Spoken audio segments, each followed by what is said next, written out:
What is up, my friends? How are we? You are very welcome along to the Reds' first watch along as champions, pretty much. And how delightful is it to say that? Delightful is not the word that I think I'm going to use very often. It's a little bit, yeah, it's out of my comfort zone, quite frankly. So let's start that again. What is up, my fellow champions? How are we? Are we looking forward to the Guard of Honour at the bridge today?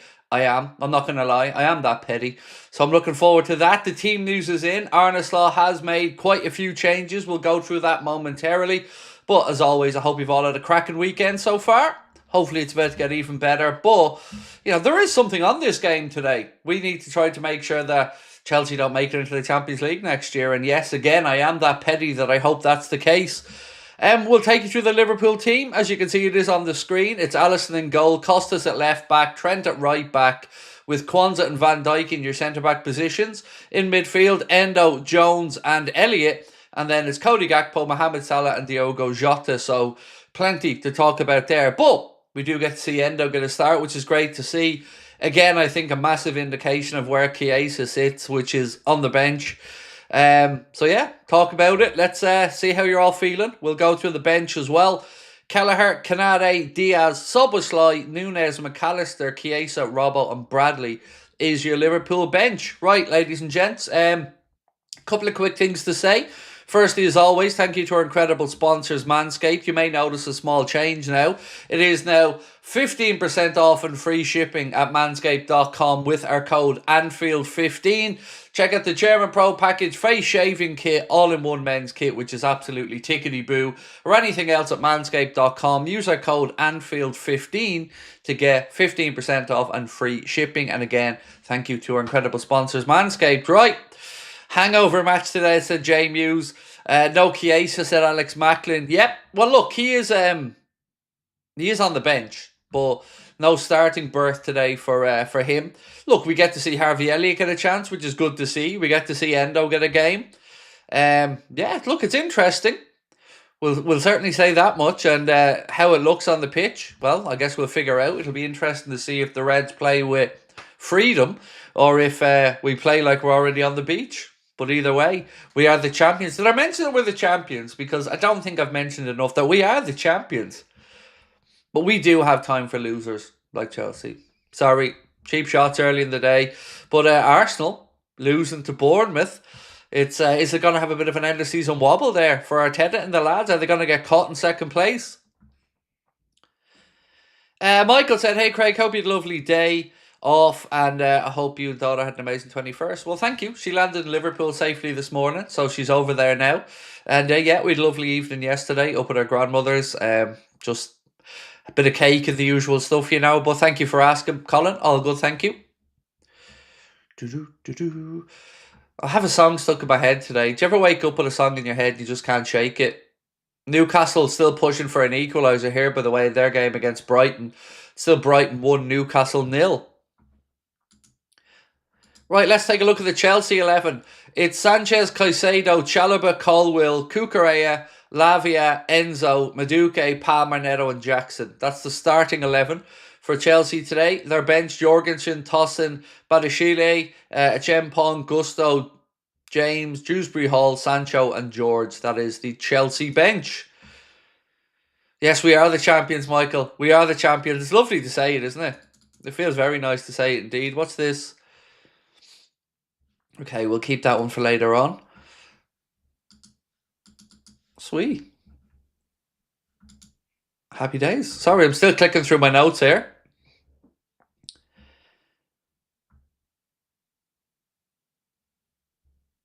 What's his Enzo Fernandez as well? He's kind of got the wrong team in, does he?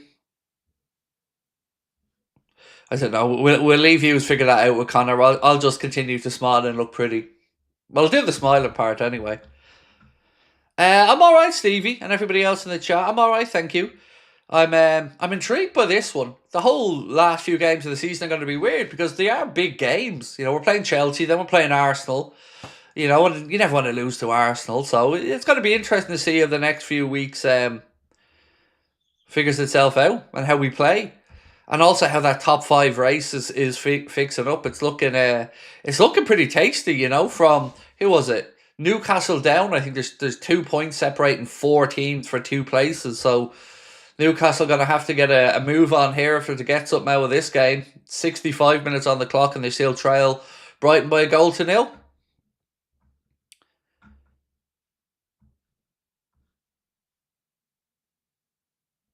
Craig, do you think someone will smile at Caicedo? I don't know, Ian. I don't know, but it definitely feels like a bit of a bullseye moment, doesn't it? Here's what you could have won. Here's what you could have won, Moise. Newcastle overhit that free kick in a dangerous area. Dan Burn goes to collect it on the far side. Right, sorry, I put the game on in the background because I'm intrigued by this top 5 race. I really am.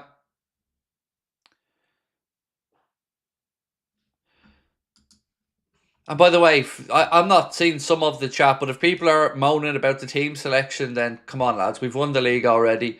The manager told us he was going to make changes, and now it's just a matter of who those changes are, what they look like, and what the reasoning is. You know, are we putting players in the shop window, or is Arne just giving the lads a bit of a breather and maybe wants to unleash the likes of Gravenberch and Soboslai and McAllister and et al. Against Arsenal next week, when Arsenal are hopefully heartbroken after getting knocked out of the Champions League and tired. So maybe he wants to just rest the lads up till next week to make sure they can be in tickety-boo form. That's my rationalisation of it anyway. And also, and I can't say this enough, we've already won the league. So chill out, everybody. We've complained about some of these players not getting enough minutes. Well, now they're getting minutes, except for Chiesa. So I do understand the frustration on that one because I thought we may see him today.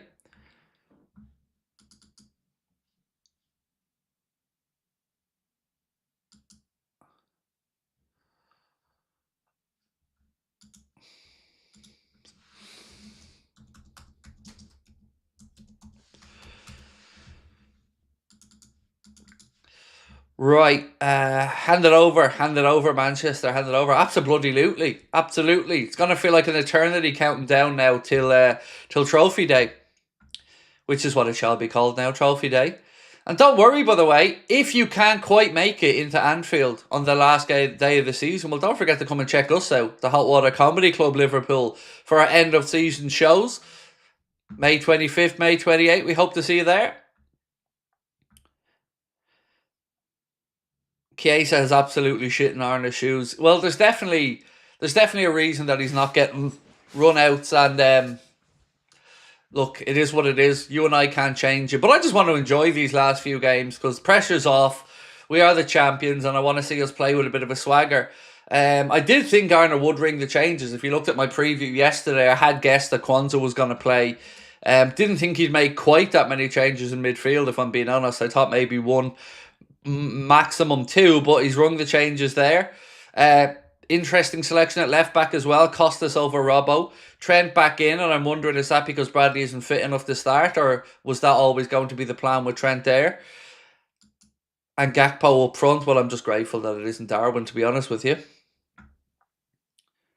But we do have Darwin on the bench, so options are decent. Look, at least if you want or needs to change the game, you look at our bench, you've got Diaz, Soboslai, Nunez, Kanade, McAllister, Chiesa, Bradley, Robbo. Good options on the bench today for Arne. Nomad said, I'm so excited to see Harvey. So am I. But it isn't a dead rubber, to be honest with you, because we have... Alright, think about it this way. If we take points off Chelsea today, that scuppers their chance of getting Champions League football. And them getting Champions League football means they have more money to compete with us in the transfer market for some of the same type of players. So I think we need to make sure that we get a result here today to try and make them drop points so they don't get Champions League football and therefore have less spending power in the window. That's surely got to be the plan here today. How does the Guard of Honour thing work? Does every team have to do it? There's no hard and fast law that says you have to do it. It's a respectful thing. But I believe it'll be done for each game between now and the end of the season. So, you know, the players will be walking onto the pitch and the opposition will line up either side and just applaud them on as they walk on. And it's a nice tradition. I'm sure it sucks if you're on the other end of it, which we have been on occasion. But ultimately, it's the... sorry, I'm just... Penalty for Newcastle here, by the way. Penalty for Newcastle in that game against Brighton. Just been awarded. Sorry, that's why I was distracted. Which could bring it back to 1-1. Hasn't Chelsea got Newcastle next week? Yes. And then I think last day of the season is Chelsea Forest, I think, if I'm not mistaken. So lots to play for. Or maybe it's Newcastle Forest. But either way, there's one of those teams that playing Forest last game of the season, and that is going to be a tough one. Oh, I don't think this is a penalty, lads.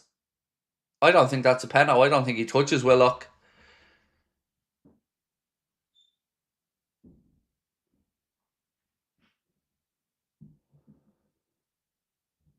Oh, it is being given by the looks of it.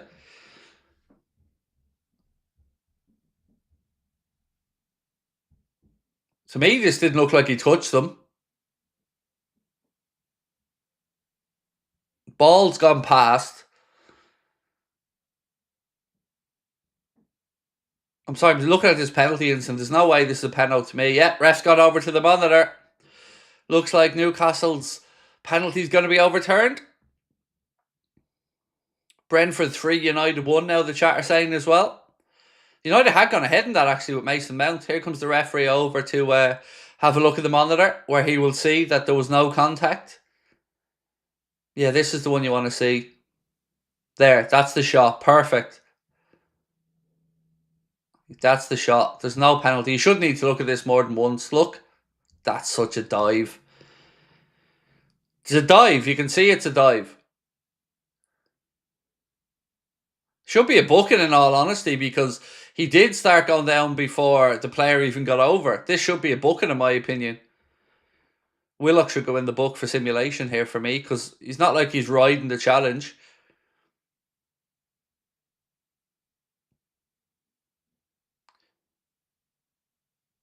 Yep, yellow card. He books Willock for simulation.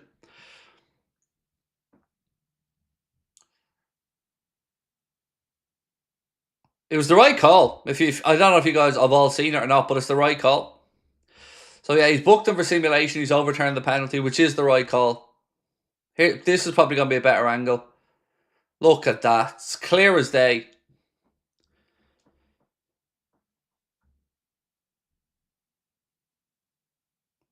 Now, we'll get back to our stuff anyway, folks. Just a little update there. No penalty given, overturned. Willock booked, right.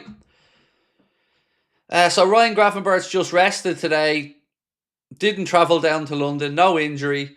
He's played 34 league games in a row, so it's just a day off today for him. That confirmation coming in. Thank you, Mark, for that. So that's from Lewis Steele. So Gravenberch is injured, didn't travel down. Just a well-deserved day off after 34 league games in a row. Right, ladies and gents. Again, want to just take a second to say thank you to our sponsors, Manscaped. Check out the Chairman Pro Package Face Shaving Kit, which features everything that you can see on the screen there now. Or, my personal favourite, the Beard and Balls Bundle, where you can get the Lawnmower 5.0 Ultra featuring Manscaped skin-safe technology, a battery that lasts 90 minutes. It's waterproof. And on top of that, in this beautiful set, you also get the Beard Hedger, which, if you're fortunate enough to be able to grow a beard, is everything that you need to keep that beard groomed and under control. Both of these products made by, in my opinion, the best in the business, Manscaped. You can get yourself 15% off and free shipping. That is 15% off and free shipping at manscaped.com with our code Anfield15. The Beard and Balls Bundle.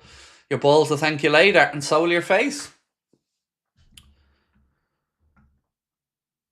I got very confused. I read this and seen Pope injured, and I thought, no, no, I can't make the joke. I'm a Catholic, I can make it. No, he's not injured, but he's dead. That was what I read that as. Pope injured, and I'm thinking, a bit more than injured, lads. We're waiting for the white smoke. I can say that as a Catholic. Nobody can give out to me. I'm allowed to make jokes about my own religion, even though I don't really observe, but either way. So Pope's injured anyway, to get back to that one.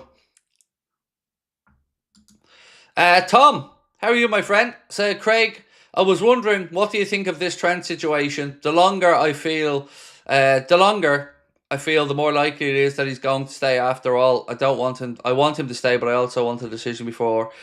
He's gone, Tom. There's not one fibre of me that thinks he's staying. Nobody I've spoken to thinks he's staying.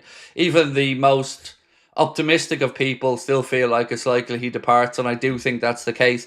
If you want my honest opinion on it, I think he's waiting for the parade and all to be over, so he doesn't have to face the public anymore after that, and then he can just skulk off to Madrid. But, like you've said, mate, nothing is signed yet. So, well, nothing's signed. We're all in the dark, but I don't see any indications that he's changed his mind, to be honest, as much as we'd all wish he did. But I think he's just going to take the cowardly route out. That's my genuine belief. What else is there to wait? There's no other reason. As I've said many times, it doesn't take you a year to decide what you want to do, and we're talking about that length of time at this point.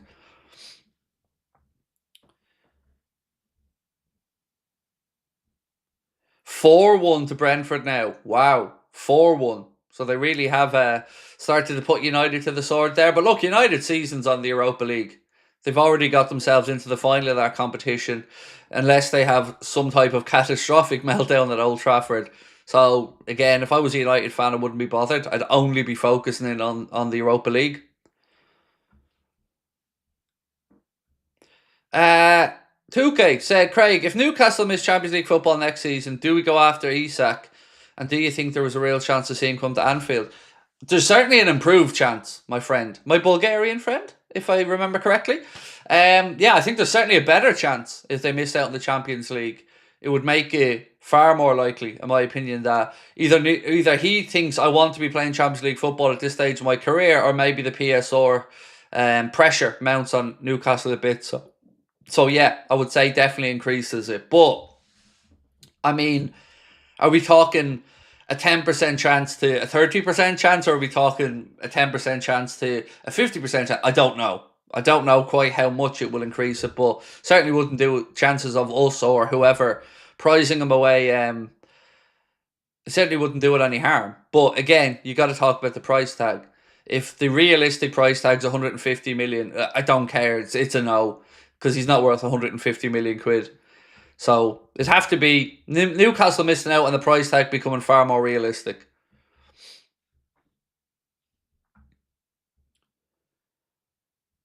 Trent can't be honest to us fans. Pathetic, said Michael. Look, it's just, I don't know. I don't know what to say about it anymore. We're all just tired of it. Like we say every single week, just want to know what's happening.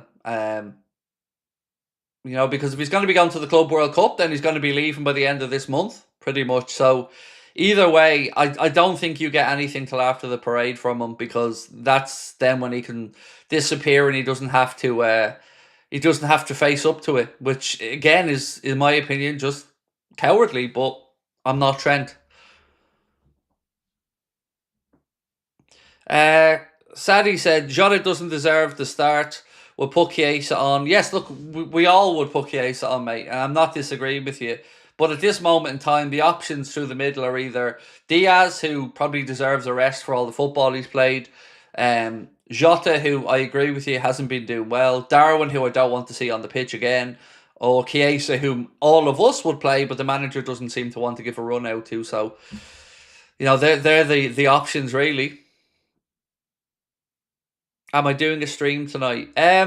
Probably a 9 o'clock stream. But again, we'll clear that up as the day goes on. But yeah, the plan is hopefully to be back on tonight, because there is quite a bit of transfer news to talk about. And again, like, going back to the striker search, I would genuinely prefer to try and get Alvarez out of Atleti than Isak. Just my personal preference. Right, I need your help, folks. Do keep hitting that like button for us. Make sure we don't lose our record of every game this season having 1,000 likes before kickoff. Oh, Brighton on the attack here, trying to get a second.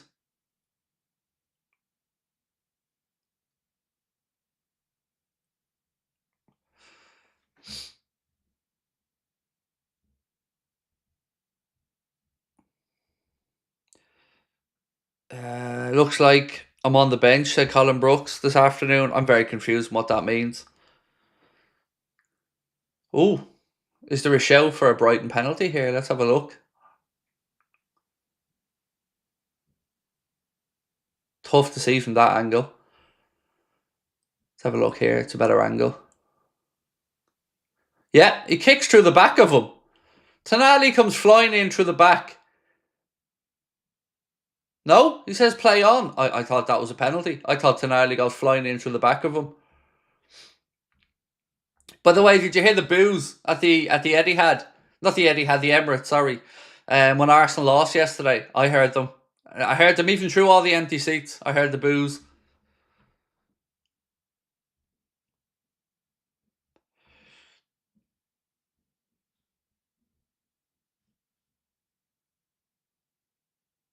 Hit the like button, everyone. Let's get a 1k like, said Michael. Yes, Michael, please do. Please do. So I hope you're all enjoying the good weather as well, by the way. Nothing better than a nice bit of early summer good weather. He's almost tempted to get the barbecue. It's always funny though. I don't know if it's the same in the UK, but as soon as any type of sun comes out here or gets in any way warm, you can't get a burger bun for God nor man anywhere. You know, you go down to try and find a burger bun. Ne'er a hope. Nothing to be had. No joy. Bad thing about the sun. There's no sugar in that. Is the titty money. There's no sugar in that. That's all the sugar we had. One. I've been putting in two lately. Are you finished now? Yeah.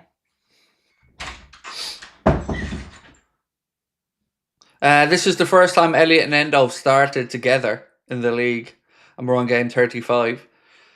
Wow, that is mad. I'm genuinely excited to see Endo today. Does anybody else feel a potential Endo screamer in the works?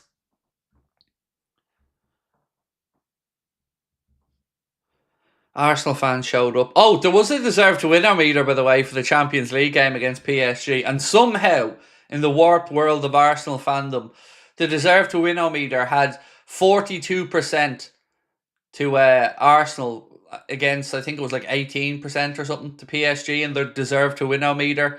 I watched the game and absolutely in no way did the deserve to winner meter reflect the way that game went. PSG were certainly good value for their win. Yes, Donnarumma made a couple of saves, but PSG missed a good few chances as well. So they really are a special group of people. Carl said, yes, lovely weather in the Dominican Republic. Well, you picked the wrong time to go away, Carl, because the weather's gorgeous over in the UK and Ireland now, my man. So, you know, you want to go away when it's miserable and raining. I love that. When you're on the airplane going away on holidays and it's pissing down with rain and it's freezing and, you know, you're off somewhere warm. Then you have that big debate. Do I wear shorts on the plane and brave the little bit of cold first for the reward when I get there? Or do I wear tracksuit bottoms on the plane and then put the shorts on when we get over there? These are the dilemmas that we deal with. Which one are you guys? I'm the shorts on before we go guy most of the time, even if it's cold over here. And then you've got the one coming back as well. Like, what do? You're leaving somewhere warm. Do you put on the clothes for getting home warm? What I find is, if you wear shorts home, you're usually still, I don't know, somehow not cold when you get back and you're getting into your car or whatever at the airport. So I'm shorts all the way. Any excuse to wear shorts. I do love wearing a pair of shorts.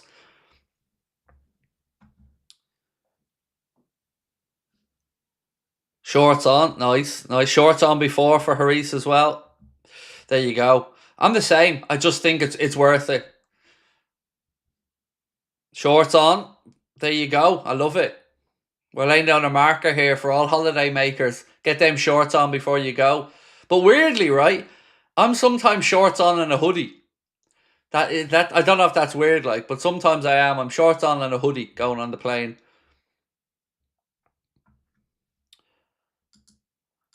Mike giving some Harvey appreciation love. Thank you, Mike. Appreciate you being with 21 months, Mike, now as a member.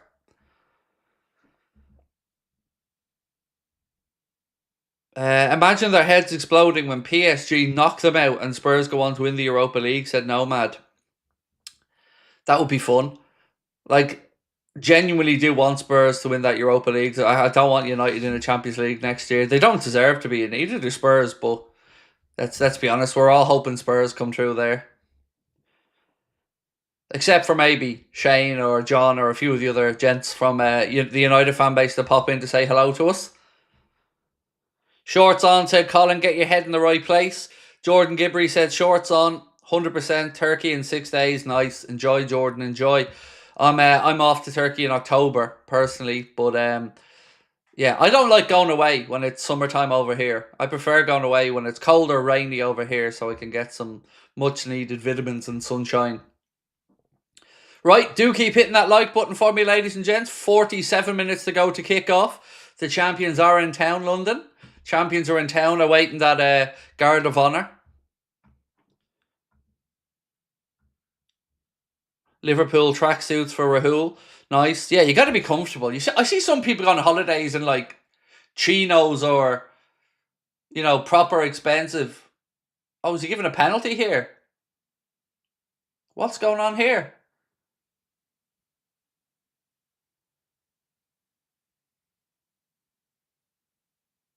I think he's given a penalty, is he?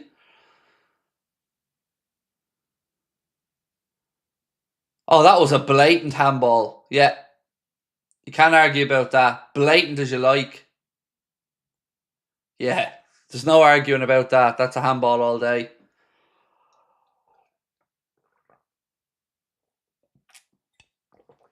Newcastle do get their penalty after all. But is it going to come too late? Jacob said, Yank here. Do you listen to Kneecap? I've got a couple of their songs on my playlist. Yeah, a couple of them. Wouldn't say I'm a massive fan or anything, but, it's interesting to hear the mix of languages. So yeah, a few songs on the playlist.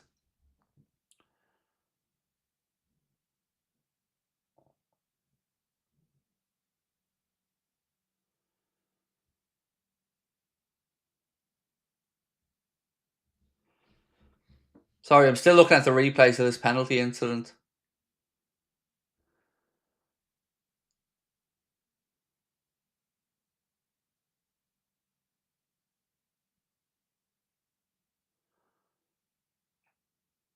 It's definitely a movement from the ball after it strikes a hand.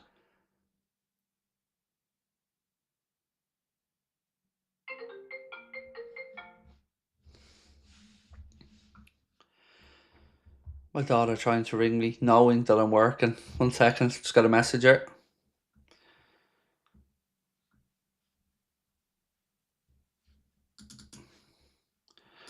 Liverpool are playing Circa, so I can't answer, but I hope you're alright. Let me know. Just send me a message on WhatsApp. Love you.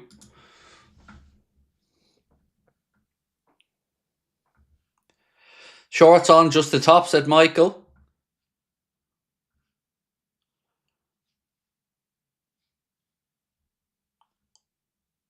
Right, we are going to get this Newcastle penalty eventually after another 2 minutes gets run down. VAR's supposed to be quick, and it's always taken about 2-3 minutes now to get to decisions. Certainly not as quick as you'd like it to be. PSG is a mercenary, destroyed all English clubs in its path. Well, I wouldn't say destroyed. They beat us on penalties. I don't know where the destroyed part is on that one.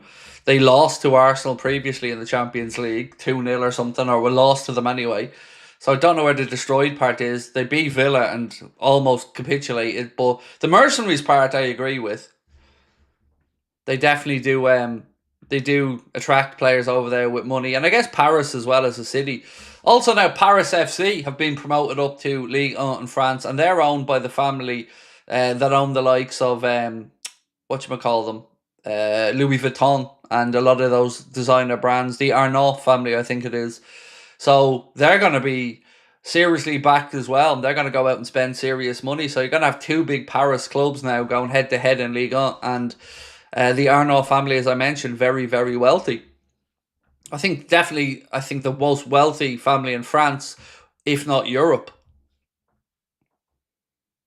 So 1-1 in the Newcastle game. Isak steps up, scores, sends the keeper the wrong way, scores with the penalty.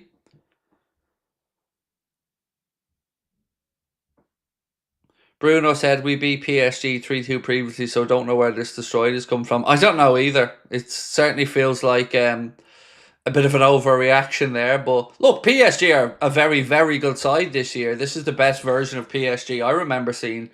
and fully deserving of their place of where they are in the Champions League this season. I mean, best team we faced all season, in my opinion, without any hesitation. Newcastle piling forward here in search of a winner that they, of course, need the points for to make sure they can keep up these Champions League aspirations of theirs. Game's a bit like a basketball game at the minute, just end-to-end attacking. 9 minutes, so there's going to be plenty of stoppage time at the Amex. 9 minutes. The Wonder Man, I'm doing good, thank you, my friend. Yeah, doing good. Enjoying the good weather. Bank holiday weekend. What more do you want? It's, life is good. Right, ladies and gentlemen, a reminder. If you want to come and see us to celebrate the trophy lift in the last day of the season, we'll be at the Hot Water Comedy Club May 25th, where they will be screening the game. The venue opens at 11 a.m. First 500 people through the door will get a free pint of Madry. We'll be on stage at 7:30. Game on the big screens around, and lots more fun activities on the day as well. Or if you want to come and see myself, Connor, Chris, Steve and Jack all together for the Anfield Agenda official end of season party, we'll be at the same venue, the Hot Water Comedy Club, 3 days later, May 28th. Both of the shows are all ages. Both of the shows are priced at just £20. You can get your tickets with that QR code, or by visiting the Hot Water Comedy Club website, or by using the link in the description of the stream. My daughter got very confused, by the way, when she was arriving in Liverpool today. So she gets into her hotel and she's like, why are all these people walking around dressed up as like superheroes and all? And then she realised Comic-Con was on in Liverpool.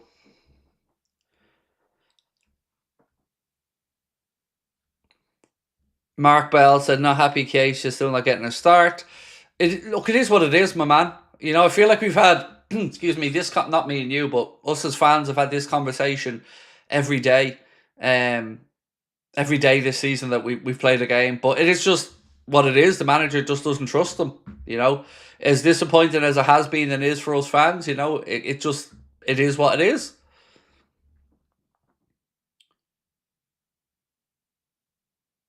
Newcastle still fighting here to try and get the winner. Oof, brave defending there. I meant that they were lucky and we played poorly. We did we play poorly? I don't know. It's difficult to know with that one, Rob, because they played really well and they smothered us. So sometimes I will say, yeah, we played poorly, but I really don't want to take away from the way PSG came and just put it up to us. I thought that they were brave. I thought that their press was on point. I thought that they played around our press when we tried to pen them in. They did to us what we've done to teams so many times, with maybe a younger, hungrier set of players on occasion. I thought their midfield was fantastic. Vitinha and Joe Neves in particular just bossed it. Tom said, the standard of the Europa League must be so bad if these two teams in the semi-finals representing the Premier League are currently sitting in the bottom five. I said this months and months ago, Tom, when I looked at the Europa League, it did look like a particularly weak Europa League. Now, you know, this is the first season, I think, where they, or maybe the second, no, the first, where they haven't had that dropout from the Champions League. But yeah, looking at it from the start, it wasn't a particularly strong Europa League. But look, that's not United's fault, it's Spurs' fault. You know, like we say about the league or whatever and our own runs, you can only beat what's put in front of you, and it's not their fault who else is in the tournament. But I do agree, it's not a particularly strong field of teams. And as for the Conference League, well, look, Chelsea are going to win that tournament with their second team.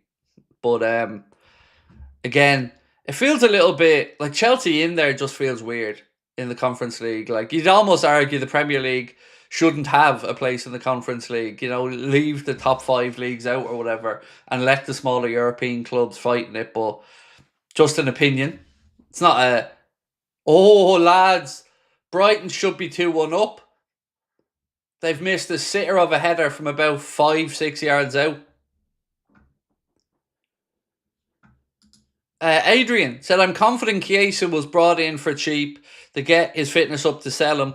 That's why he can't play him. He doesn't get injured. Just my theory. So I've thought about that as well, Adrian. And I thought about it and then I came to this conclusion. For us to make any money on that scenario, we're going to have to sell him for about 22 to 25 million pound, because we've bought him and paid the 12 or 13 million for him. We've given him 7 million in salary over the course of the year. I'm sure there was a signing on bonus. I'm sure there was agent fees, VAT, taxes and everything else on it. We're going to have to make 22 to 25 million to make any profit on that. And I would argue, would you get that from now? So I don't think it would work out if that was the strategy. Just my two cents though. Michael said it's 1 a.m. here in Melbourne, Australia. Getting ready to watch Liverpool win against Chelsea and stretch our lead further. Love it. Love it. I don't know what results to expect today, in all honesty, folks. But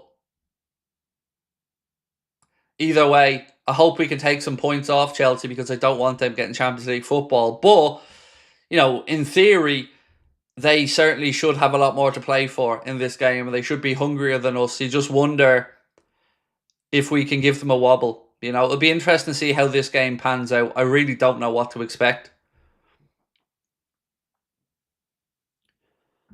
If Arsenal lose to us in Newcastle, they could possibly finish 5th or 6th. I know, mate.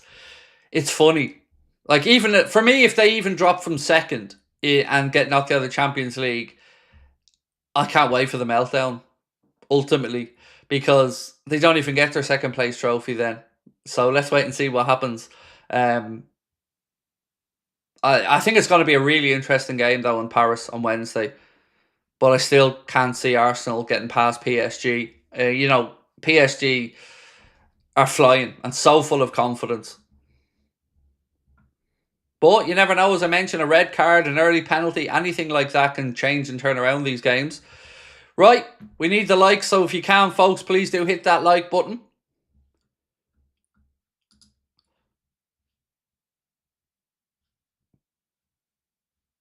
That would make me smile, though, if they did.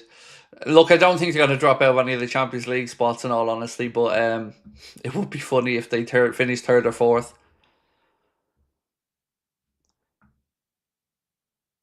I think 5 teams in the Champions League is stupid. Should be at most top 3. Well, the 5 teams thing isn't guaranteed every season, Mark. It's 4 teams and then the top 2 teams in or the top 2 countries in the coefficients based on European points earned get the extra spots, as you know. But it looks like this season, well, I'm pretty much bang on sure it will be 6 teams in the Champions League next season from the Premier League. Because you're going to have the top 5 plus the winner of the Europa League, which will be one of United or Spurs. So you're going to have 6 Premier League teams in the Champions League next season.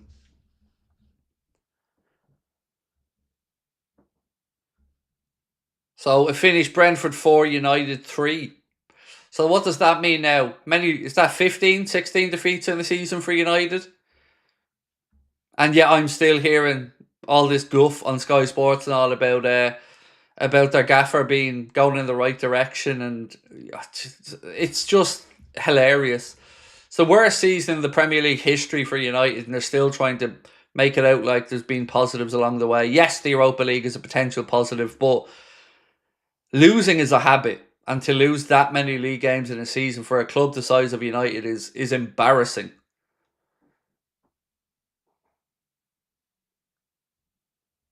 We are into the last few seconds here at the Amex. It's Brighton on the attack.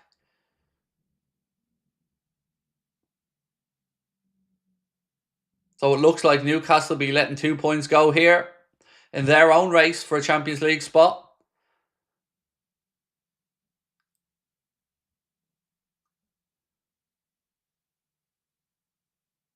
They're still on the attack, Brighton. No, they've made a mess of it. And it's a free out, so that should be pretty much it at the Amex. Harrison, how are you, mate? Welcome in.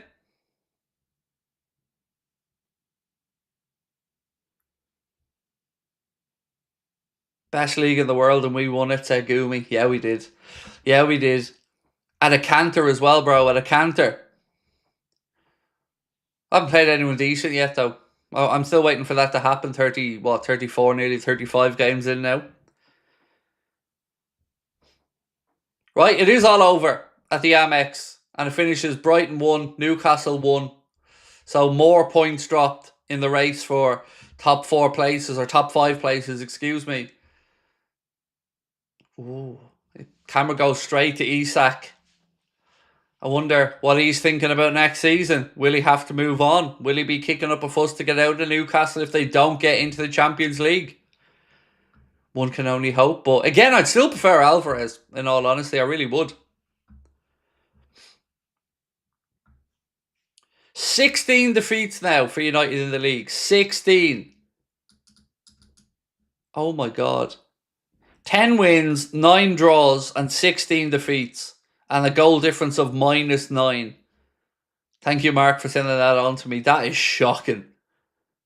10 wins all year. 10 wins, 9 draws, and 16 defeats. That's shocking. Wow. Right, so for those of you coming in a little bit late or maybe joining us after watching the 2 o'clock games, the Liverpool lineup is like this. Alisson Becker in goal, Trent at right back, Costas at left back, Kwanzaa comes in alongside Virgil. In midfield, it's Endo, Jones and Elliott, and then up top, Salah on the right, Gakpo on the left, and Diogo Jota through the centre. Ryan Gravenberch is given a well-earned rest today and isn't in the matchday squad. The Liverpool bench is Kelleher, Kanade, Diaz, Soboslai, Darwin, Maka, Chiesa, Robbo and Bradley. The Chelsea starting 11 is Sanchez, Caicedo, Chalobah, Colwill, Cucurella, Lavia, Enzo, Madueke, Palmer, Neto and Jackson. On the bench for them, Jorgensen, Tosin, Badishile, Achempong, Gusto, James, Dewsbury Hall, Sancho and George. So that is the Chelsea 11 and bench. Omi, I'm good, my man. I'm good, thank you. Looking forward to seeing the Reds again. A week feels like such a long time between games, doesn't it? Right, ladies and gentlemen, we have 30 minutes to go to kick off. We need 479 likes. You know what to do. Hit that like button if you can. Can't wait for Endo to get the Guard of Honour, said Harrison. He deserves it. He deserves it, mate. I'd love to see somebody like dancing along through the Guard of Honour. Everyone always looks so stoic and strolls out like champions. I'd love to see somebody out there just dancing their way along the Guard of Honour.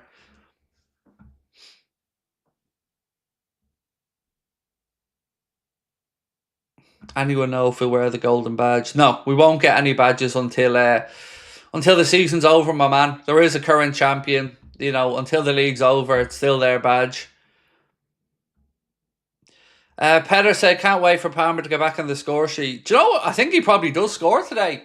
I was actually considering an outside-the-box goal for Palmer, but look, it's certainly a game, Petter, that has ramifications. You know, not so much for us, but, you know, players like Elliott are going to want to prove a point, so I'm hoping that he puts in a good display. Other players like Endo have been chomping at the bit for a start, and then for you guys, of course, you've got Champions League football to qualify for, and that result there between Brighton and Newcastle will sure filter through to the Chelsea dressing room, and they're going to want to make sure that they go out and get the points. So yeah, definitely going to be an interesting game. I'm focusing on next week as well. Arsenal's the one I want. You know, if I had to pick one of the 2 games to win, it's going to be against Arsenal, because it's just going to feel sweet to just put them fans in their place if we do that next week. And I wonder if that's why Arne's resting up some of the lads, you know. I think we'll see Gravenberch back, and I expect a stronger team next week against Arsenal. I really haven't got a clue how to predict a score for this one, though. I've no idea, my man. I've no idea how to predict it. Endo getting the Guard of Honour from Caicedo and Lavia is poetic, said Connor. Yes, it is. It is indeed, my man. I don't know why, but I keep hearing the Champions League music every time when I think about us winning the league. I don't know why. It's just because it's a great tune. The Champions! I hope United finish 17th. it's shocking, honestly, that season. It's been a weird year all around. Like, it's been a very confusing campaign, this, for me, in the Premier League from some clubs. Like, how can United have been that poor? How can Nottingham Forest have been as good as they have been? It's just been a weird one. And then when Moyes came back into Everton, since he's come back in, they've looked a completely different team. There's also a report suggesting that they're going to consider a move to bring Richarlison back, which would be, well, it would be good banter, that. Seeing Richarlison back in an Everton shirt playing against Liverpool, that would be funny. He's so salty, isn't he? And also, want to get Joe Weymouth back on for a video, because I was only thinking about this the other day. Leeds won the championship yesterday, and we won the Prem. And the last time we won the Prem, Leeds won the championship. So, you know, I feel like we've got a synchronicity with the Leeds fans. So I'm going to get Joe on for a video over the next couple of weeks, and have the champions on the video. You know, Leeds and Liverpool fan having a chat about what life's going to be like next season. And what a dramatic way for them to win it as well yesterday, deep into stoppage time, I think it was.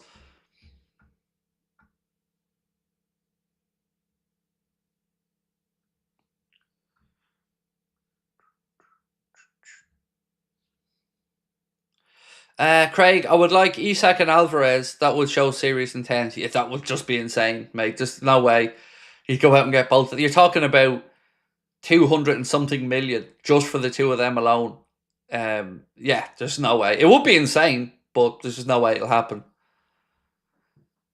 But again, I am intrigued to see what happens with the summer transfer window. Like we keep saying, I'll believe it when I see it. Oh, what's gone wrong with that?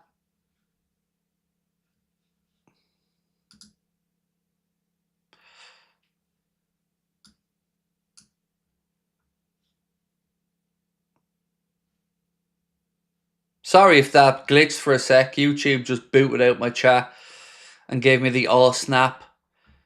YouTube's been glitching quite a bit lately.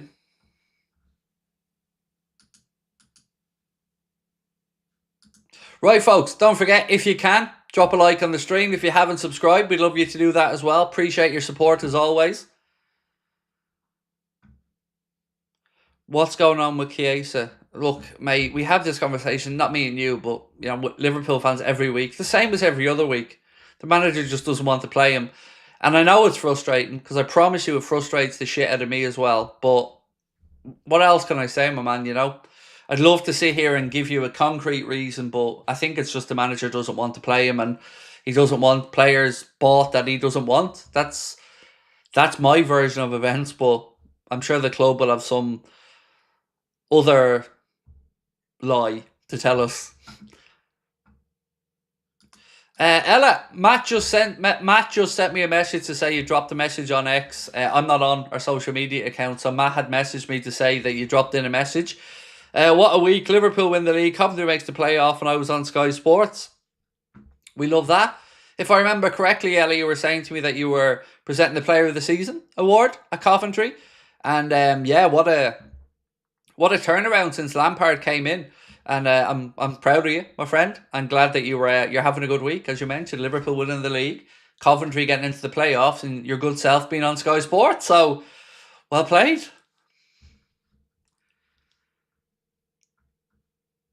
You've already had a bigger media career than me there, Ella. So well done.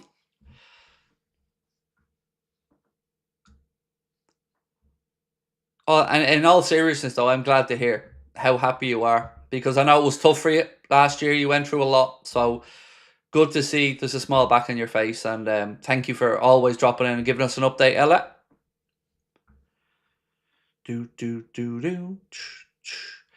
Woo! Right, we have 25 or so minutes to go till kickoff. A little reminder that today, as always, we are being brought to you by our incredible sponsors. Where is my big there? Where's my big one gone? Oh, that's what she said. Hang on. I feel like I'm missing one of the things, but anyway. Right, ladies and gentlemen, you're looking for something for the summer to make sure that the grass in your pitch is playable and on your face. Look no further The Lawnmower 5.0 Ultra as part of the Beard and Balls bundle from our friends at Manscaped is the option that you want. It has a battery that lasts 90 minutes. It's got Manscaped's skin-safe technology guarding against any nicks and mishaps. It also is waterproof, has the brightest ever LED spotlight, and is very ergonomically fashioned. Is that the right phrase? So do check it out. And it also comes the Beard and Balls bundle with a beard hedger for any of you bearded kings out there. Well, firstly, I'm very jealous, but also, again, a battery that lasts an incredibly long time. Manscaped skin-safe technology, making sure that your grooming game is on point. You can get yourself 15% off. That's 15% off and free shipping at manscaped.com on the Beard and Balls bundle or anything else over $49.95 on the site using your code Anfield15. And again, thank you to Manscaped for the continued support. Still feels weird saying things like balls, beards, and all that live, but it's also fun. So thank you to Manscaped for their continued support. Right, Harry said, I hope Endo waves at Caicedo and smiles. I hope he just snarls at him with the gum shield in. That'd be better. But either way, yes, Endo gets the guard of honour and Caicedo gets to watch on and think what could have been.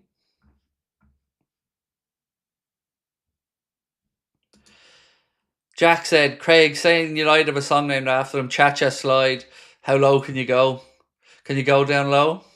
I love that song, actually. They struggle to get up, though. They do. But as long as their fans can get themselves up for the Europa League final, that's their whole season's on the line there. It is a lot of pressure because they need that money from the Champions League as well. So, but yeah, now you've got that song in my head, Cha-Cha Slide. Good song, that one.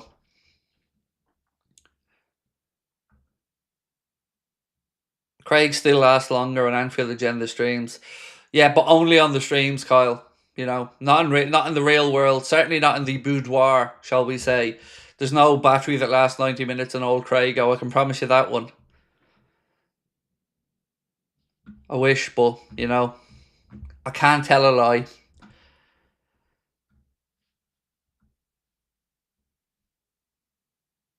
Give us the guard of honour we deserve. Love it.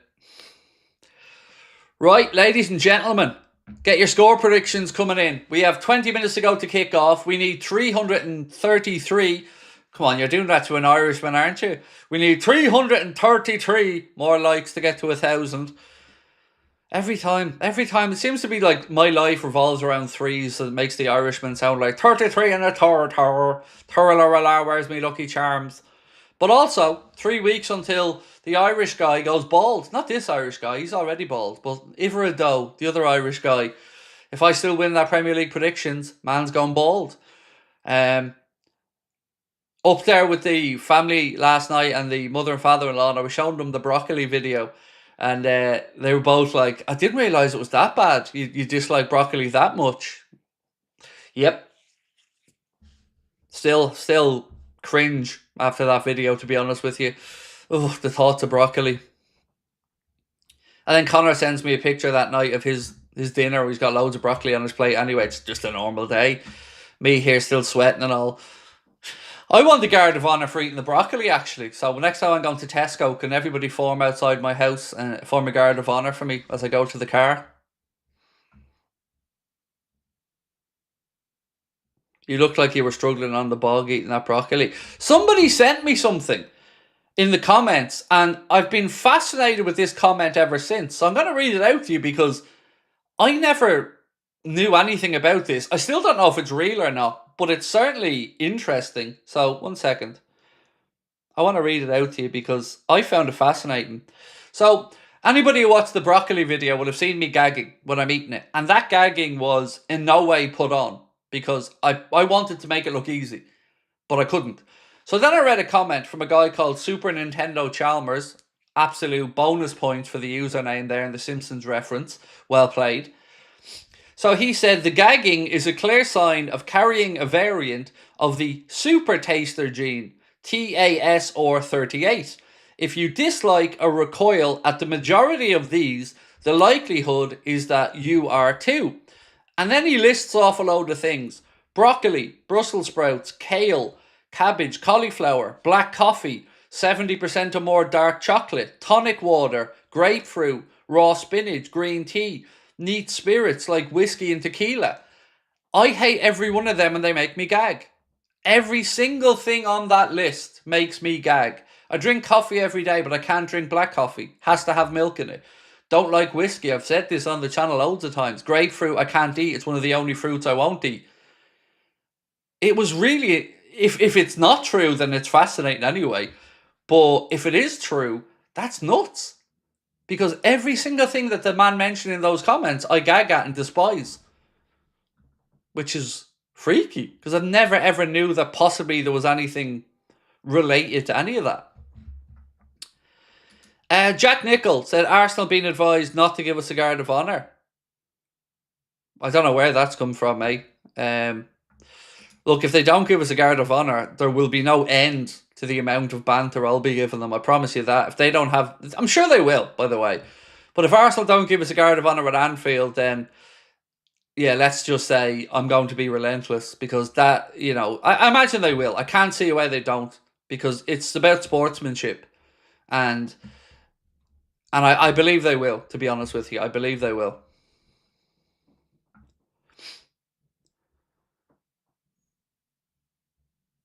Do you expect Chiesa to have a good chunk of minutes today?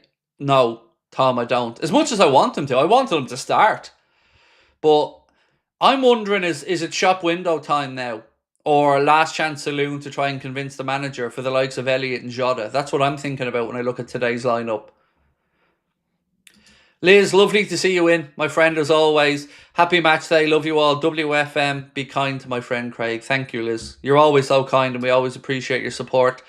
I hope you, Ian, and the family are well. And I hope Ian's continuing on the good work that he does, helping disadvantaged people. Because it is truly unique, epic, good work that he does, fighting for people who need to be fought for, Liz. So thank you and Ian for everything. It's best not to expect anything when it comes to Fede, said Matthew Johnny. I agree. I agree, mate. You know, anything that happens is a bonus. That's certainly the way I look at it. Right, ladies and gentlemen, do keep hitting that subscribe button and the like button for me. We are 254 away now with 15 minutes to go from our 1,000 likes before we kick off. We've talked about Manscaped quite a bit, but again, I want to remind everybody of our 2 live shows in Liverpool. They are selling really, really, really well. Both setting up to be our biggest shows yet. If you want to get your tickets, you can do so with the QR code on the screen. And Cork, we've got you sorted. We're going to be in Cork, I think that August the 8th. Friday, August the 8th. We're coming down to Cork, to Cypress Avenue, for an over 18s event, again, down to the licensing laws. So we're going to be in Cork August the 8th. The tickets are going to go on sale over the next week or so. We'll let you guys know when they are. But yeah, can't wait. We promise you, you find us the venue and we'll come down, and we sorted out the venue, booked it in during the week, and we will be in Cork. And I can't wait to come down and see everybody. I know there's a load of Liverpool fans down in Cork, and can't wait. It's been a long time since I've been down in Cork. So we're going to go down and say hello. Football Manager Insider said Liverpool are champions, Arsenal choke, Chelsea are mid, and United are so bad even Sancho ghosted them, and Rashford. But I just hope that Spurs win the Europa League. I can't have United in the Champions League. I'd much rather see Spurs win it. I can't lie, I would. Gaz, how are you, my man? Appreciate you. Nice to see you in. Right, I need help. What am I having for my tea tonight, lads? What's on the dinner schedule? Somebody tell me. And don't say broccoli, you bastards. There's the travelling cup with the champions balloons, banners and everything. Good lads. Representing number 20.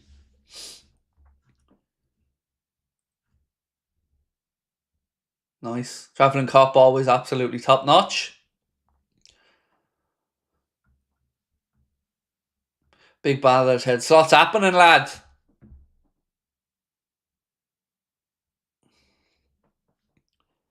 Chippy. Ooh, chippy.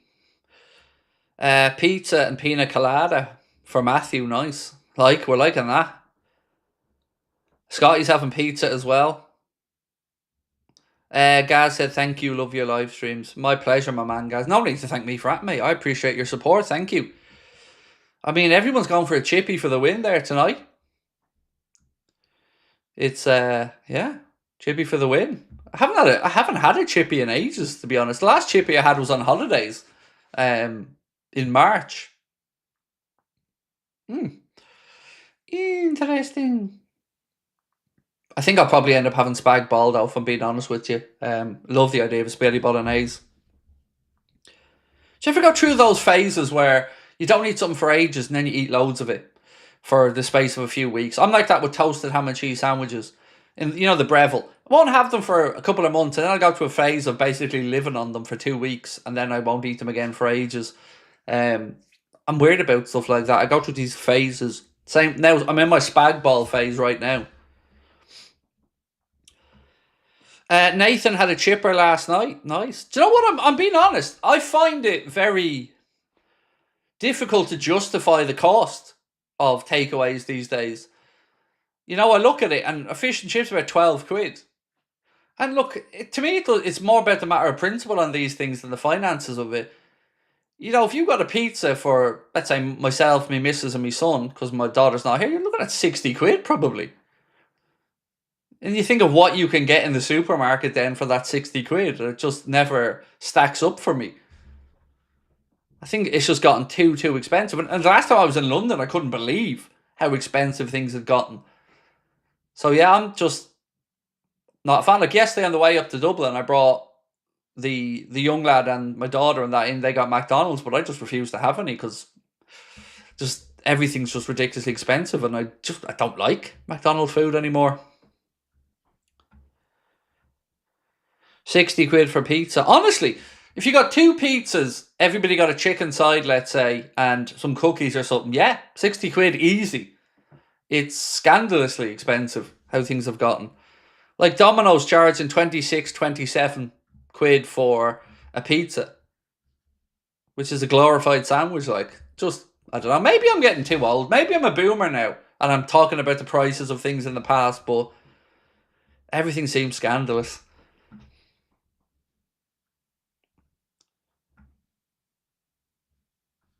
I love a good ragu spaghetti bolognese. We use, I don't know what she uses.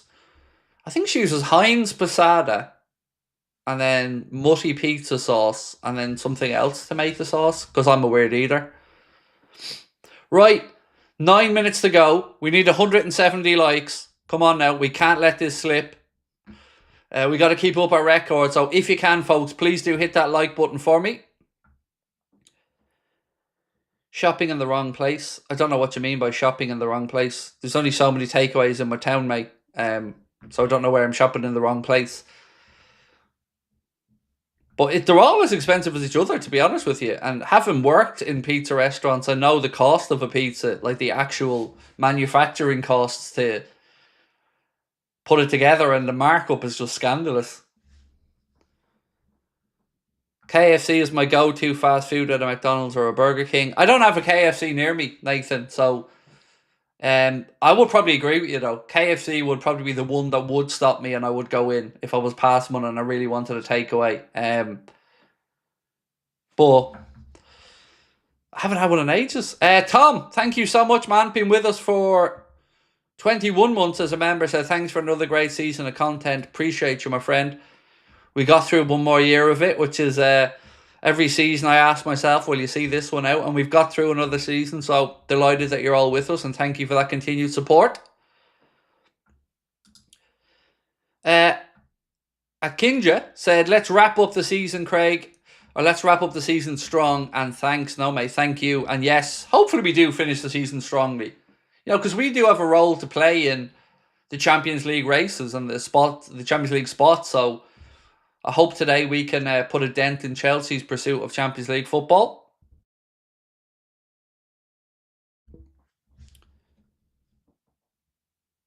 Colin said, my beautiful wife loves cooking, so it's always home cooking. Nice. Nice. I think life just gets so busy, doesn't it, that you just sometimes take the easy way out. But But yeah, look, Sabrina makes a magnificent spaghetti bolognese, so I'm definitely looking forward to that one later.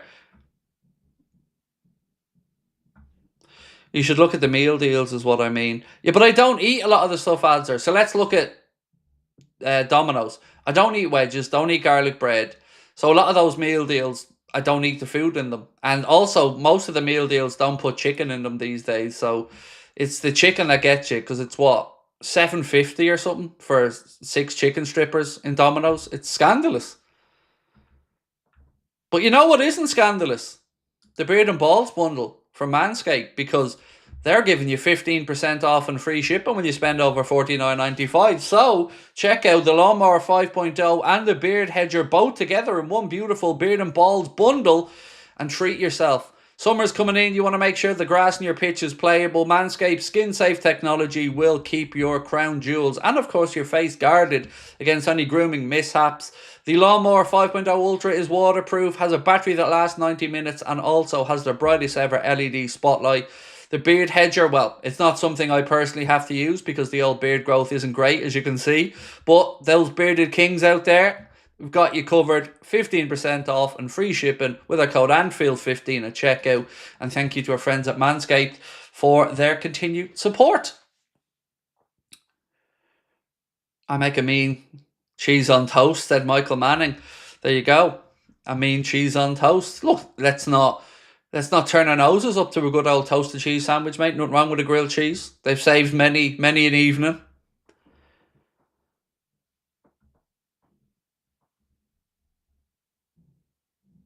Can't wait to see Sterling clapping us.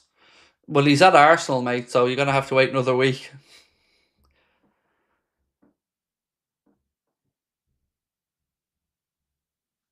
Can't go wrong with bread and cheese. You can't.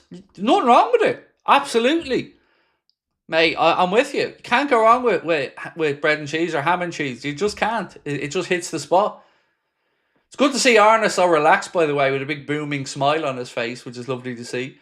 Pressure's off now. He's won the league. Championship winning manager. Right, teams are in the tunnel at Stamford Bridge. We are 31 likes away, folks. We've got 5 minutes to get them. If you can, do drop a quick like for us on the stream. And if you could subscribe as well, we greatly appreciate your support. We've got a full match day here for you as always. We're going to take you through the watch along. We'll have our live match reaction where you can vote for your man of the match and submit your player ratings. Then we'll have our player ratings video coming out. We'll be back at 9 o'clock as well for a late night agenda stream tonight. So a jam-packed day. And where else would you want to be other than here with the champions? And I want to say a special thank you to everybody for this season, because over the last 28 days, which is how YouTube measure the views, we've set a channel record. We've had 7.2 million views on Anfield Agenda over the past 28 days, which is incredible, and thank you. Right, Chelsea lining up for the Guard of Honour here as the Reds about to walk out as the newly crowned Premier League champions. Fair play to the Chelsea players and staff. Here they come, led of course by Virgil van Dijk. And the referees as well. Fair play to the officials. I mean, the state of the Madueke one, is it? On the right-hand side. But look, fair play. And the officials as well. Proper order and well done, Chelsea. There's the travelling cop. Champions again. You love to see it. No pyro, no party. So, right, that's the niceties over. Now it's on to the game. Let me make sure my clock is working here, actually. Just 1 sec. Yeah, cool, we're good. Right, ladies and gentlemen, handshakes taking place. Let me run through the teams one more time for you. We'll start with the home side. For Chelsea, they line up as follows. It is Sanchez, then a back four. Well, I don't know how they're lining this up, but it's Caicedo, Chalobah, Colwill, and Cucurella, Enzo Fernandez, Romeo Lavia, Madueke, Palmer, Neto, and Jackson up top. For Liverpool, Alisson in goal, Trent at right back, Costas at left back, Jarell Quansah comes in alongside your captain Virgil van Dijk. A completely changed midfield of Endo, Jones and Elliott. Then up top, Mohamed Salah on the right, Cody Gakpo on the left, and Diogo Jota through the centre. Your Liverpool subs for today: Kelleher, Kanade, Diaz, Szoboszlai, Nunes, McAllister, Chiesa, Robbo and Bradley. The bench for Chelsea is Jorgensen, Tosin, Badiashile, Chempong, Gusto, James, Dewsbury Hall, Sancho and George. Are the Chelsea players throwing up? No. Scumbag fans booing, said Craig Adams. Look, I've said about Chelsea fans having no class many times, mate. They come to Anfield, start waving fivers and tenors around. Let them boo. Boo all they want. They're booing the champions, and that's all we need to know. Right, ladies and gents. Almost ready to get underway. Feel free to chuck in some score predictions into the chat. I really haven't got a clue where to go. I went 2-2 in my prediction during the week, but honestly don't know what to expect in the game. A lot on the line for Chelsea. They're chasing down Champions League football. Liverpool, of course, just playing out the remaining games. Already crowned Premier League champions. Did I mention that we were Premier League champions? Because we're Premier League champions. Danielson, how are you, my friend? Said Endo receiving a guard of honour from Lavi and Caicedo is gold. It's delicious, isn't it? It's delicious, my friend. And again, one more shout out really quickly to our sponsors, Manscaped. Check out the Chairman Pro Package face shaving kit. Get yourself 15% off with our code Anfield20. That's 15% off with Anfield15, I should say, excuse me. Anfield15 to get 15% off and free shipping on orders over $49 at manscaped.com. And thank you to them for their support. Right. Chelsea are in their huddle. The Reds are in their huddle. Now all that remains is... No, I was going to make a joke about a love puddle there, but that's just too early in the day for love puddle jokes.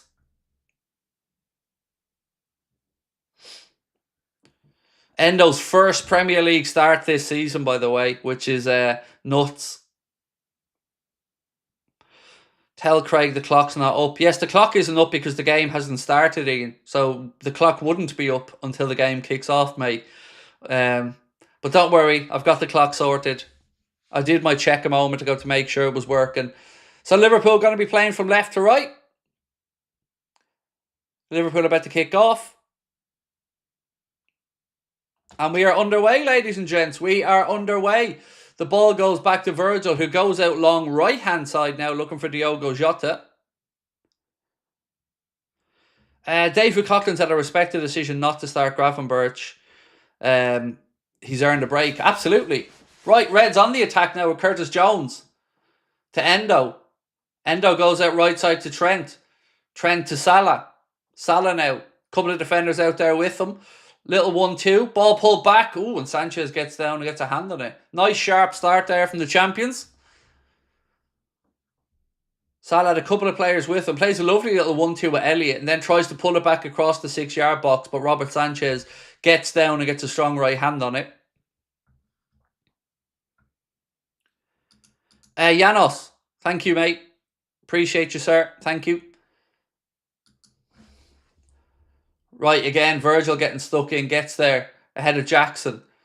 Colwill now plays it long. Kwanzaa's back there, heads the ball calmly back to Allison. Well done, Jarrell. Oh, when the Reds go marching in. Oh, when the Reds go marching in, I want to be in that number. Oh, when the Reds go marching in. Engen, up the Reds. Up the championship winning Reds. Trent. Up the line to Salah. Kukurea gets a challenge in. Ball goes out. Liverpool throw in. We are Liverpool. Tra-la-la-la-la. We are Liverpool, tra-la-la-la-la-la-la. We are Liverpool, tra-la-la-la-la. We're the best football team in the land. Yes, we are. Poetry in motion, tra-la-la-la-la. Poetry in motion, tra-la-la-la-la-la-la. Poetry in motion, la-la-la-la-la. You can finish that one yourself.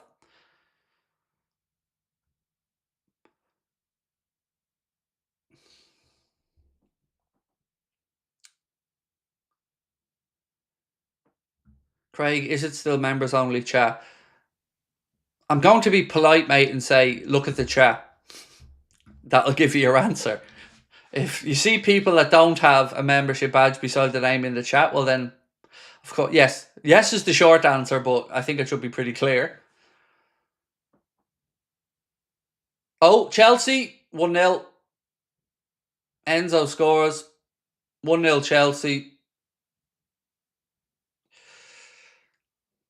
Less than 3 minutes and the Reds are behind.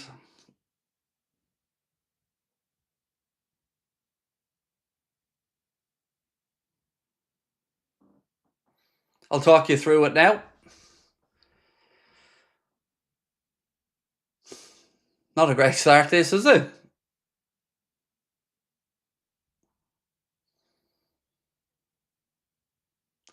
They play the ball out right-hand side.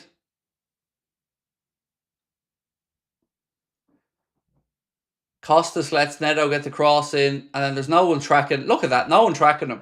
Nobody tracking Fernandes as he bursts from the edge of the box. So Costas doesn't block the cross, and then nobody tracks the runner. Nobody. Look at that. Look at the space.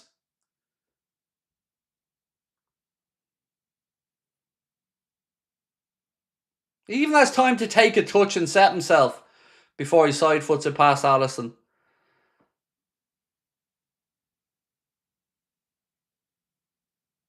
That's, again, defensively just not good enough.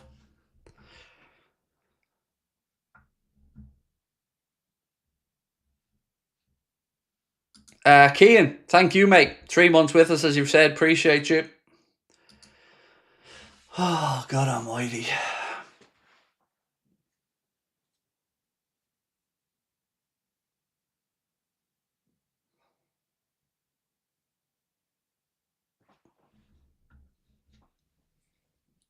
Right. Gakpo now wins it back for Liverpool in midfield.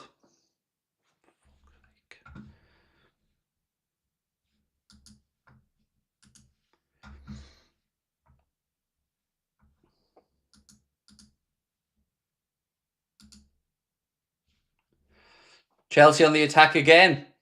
Another strike that just about trickles wide. Could have been 2-0 behind after 5 minutes. Look at this again. Why is Kwanzaa trying to defend backwards? I don't like the...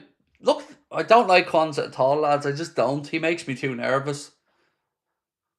Look at his defensive position. What is he expecting to be able to do the way he's standing? He's almost running backwards. I don't know what he thinks he's going to be able to do, but I don't like it. I don't like that defensive posture one bit.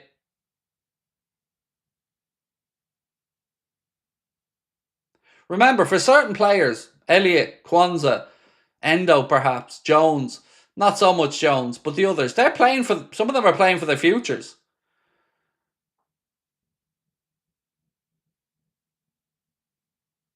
Chelsea again, first to the ball, winning it back. Kwanzaa gets a little bit of a ricochet. Alisson comes through and saves on the edge of the box.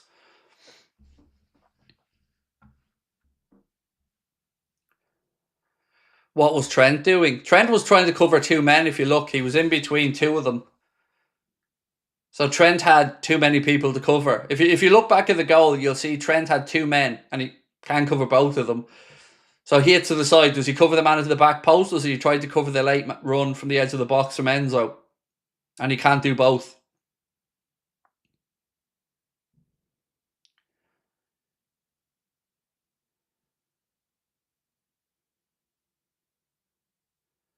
Gakpo puts a cross in. It takes a deflection. And then Jota, I don't know what he's trying to do. Now, this just feels to me like players are already underlining the reasons Arne isn't playing them. So Jota there, I don't know what he was trying to do with that ball as it broke towards him.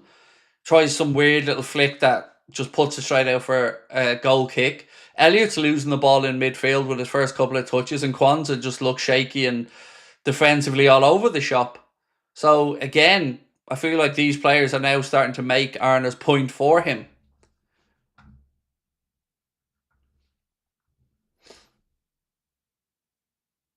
But still plenty of time in it, and as I've mentioned, it's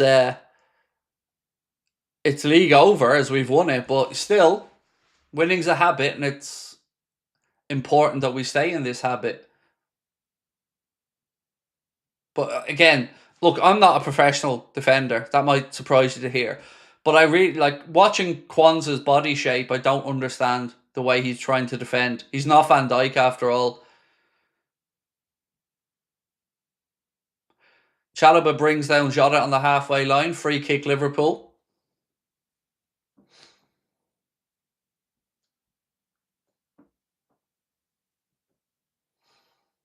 Which Endo takes quickly. Virgil. Out to Jones. Back again to Virgil. Trent. Little 1-2 with Endo. Cross to Virgil.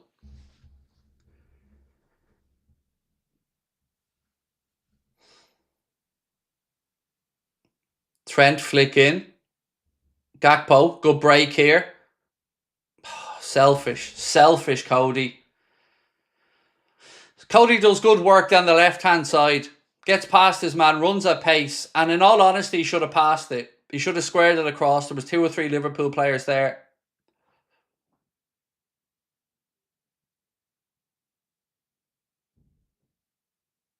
Is Alisson better get a red here, or is the flag going to save him? I think the offside flag saves Alisson getting a red card here, lads.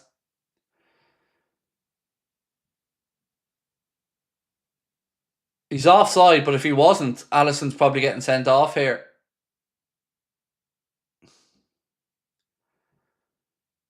Yeah, I think that offside flag saves Alisson getting sent off. And this could have been even worse.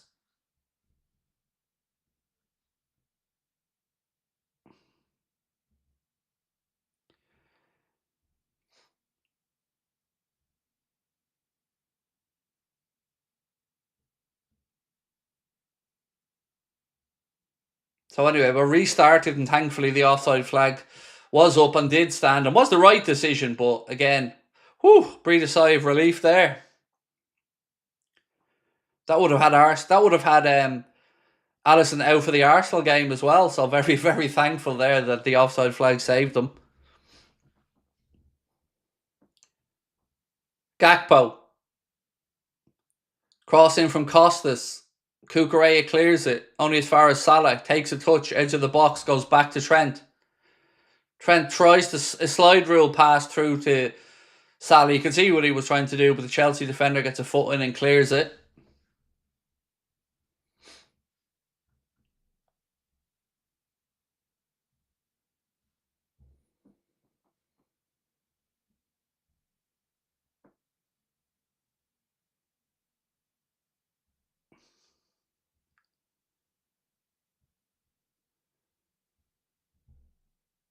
Right, long ball up front. Costas heads it. Breaks in midfield to Jones, who eventually, because he always fucking does it. Jones does not know when to release the ball, lads. He doesn't. He gets lucky once, breaks through a challenge, and then rather than playing the ball off, continues to try to carry it forward, gets dispossessed. Now we have the ball back and have a throw in on the right side. But that little 5-10 seconds there encapsulates, everything that frustrates me about Jones. Just does not know when to release the ball. Trent. Ball played into Endo. Endo little side foot pass to Elliott. Elliott to Salah. Salah now comes inside looking for an option of a pass. Nothing really on, so he goes back to Kwanzaa.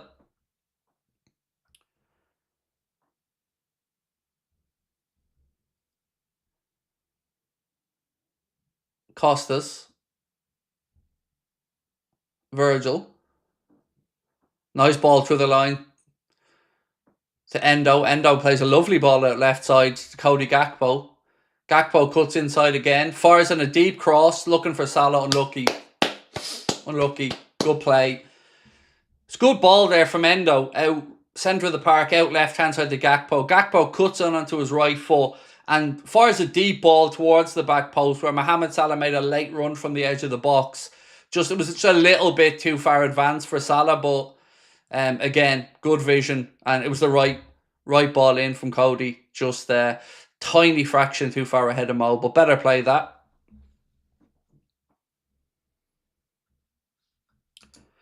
LFC Gamer and Vlog said, Craig, remember when we gave Arsenal the Guard of Honour in 1998 and destroyed them 4-0 at Anfield? I don't remember that one, in all honesty. I think I'd just start watching football properly the year after that. But look, it's just a nice sporting tradition to give a team a Guard of Honour, isn't it, when they win a league title? And I always have respect for clubs that do it.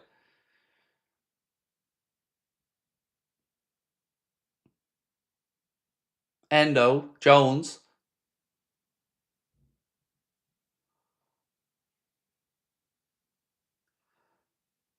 Virgil now. Gakpo. Out to Costas. Costas back to Virgil.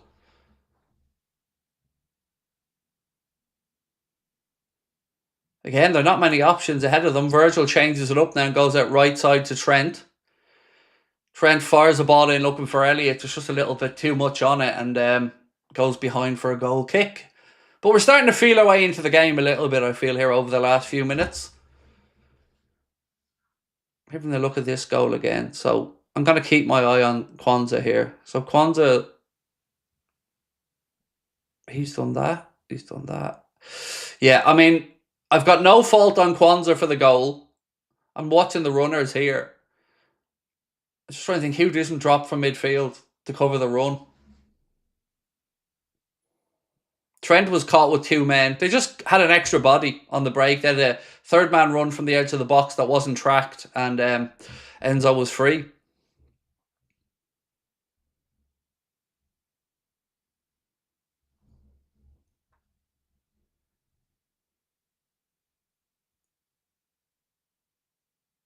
Trent. Misplaced ball straight to Cole Palmer. Palmer, now that's just lazy from Trent, in all honesty. It was a simple ball infield. When you're playing the ball infield back across, you got to make sure you're very certain about it. And he overhits it. It went straight to Cole Palmer. Now Chelsea in possession. Just again, slack. Neto with another cross in. Kwanzaa somehow gets out-jumped by Enzo Fernandez. And Enzo's header goes wide. But again, look at our big centre-back here. Hands all over him and still loses the header. Lads, I don't rate Kwanzaa at all. Honestly, I'm not convinced by Jarell Kwanzaa one bit. He's more concerned now with wrestling with Enzo and then loses the header because he's not even looking when the ball's coming towards Enzo's head. He's ducking down trying to put Enzo off.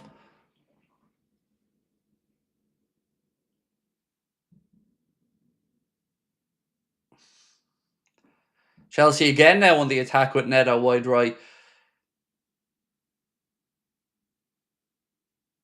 I mean, he throws himself to the ground there as he tries to go past Costas, which is just embarrassing.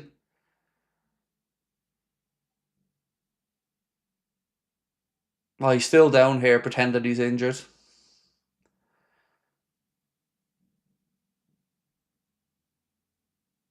That's nothing in that, lads. Two lads just grappling and Neto falls and now he's pretending to be injured. There's nothing wrong with you. Get up.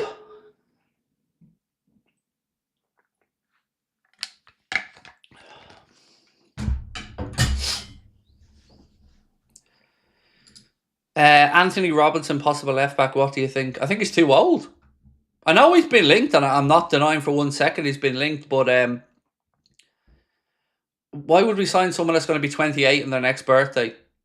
It just doesn't make sense to me when there's... Kirkes will be the left back. I'm almost certain at this point we're signing Kirkes, but Anthony Robinson is a very good player, and if he was 2 years younger, I'd have been saying 100% yes.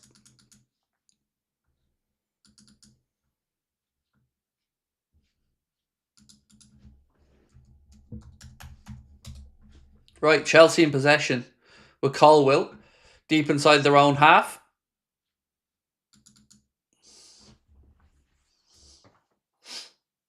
Again, ball in behind Costas looking for Neto. Costas puts it out for a throw in.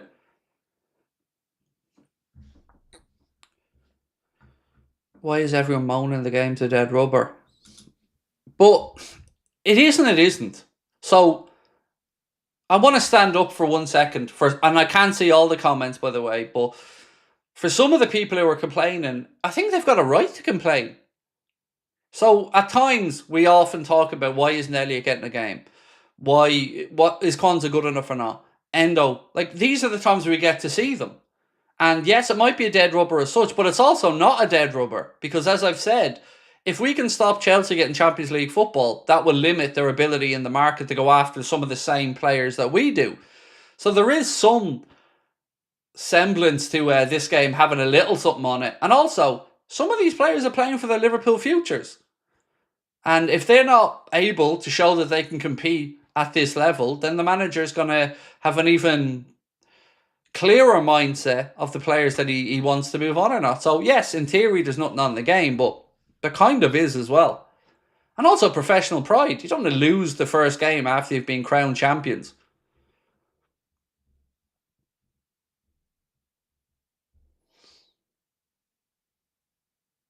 Trent to Jones.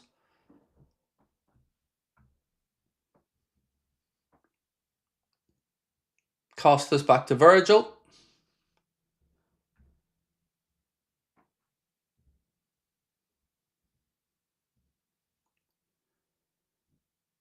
Jones out left side to Costas. Back into Endo. It's all so slow, lads. We've let Chelsea get 11 men back behind the ball there, slowing down our own attacks. Salah inside to Endo. Elliott, lovely little triangle there. Back to Salah, who takes a heavy touch and allows Cucurella to take it off. But now Chelsea start to counter.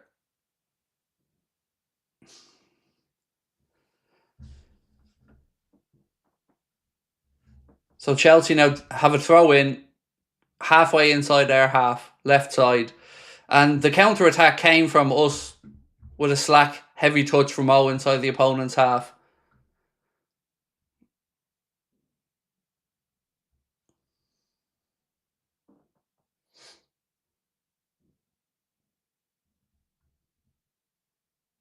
So 20 minutes on the clock at Stamford Bridge. It's still Chelsea 1, Liverpool 0. Endo Fernandez with the goal after 3 minutes.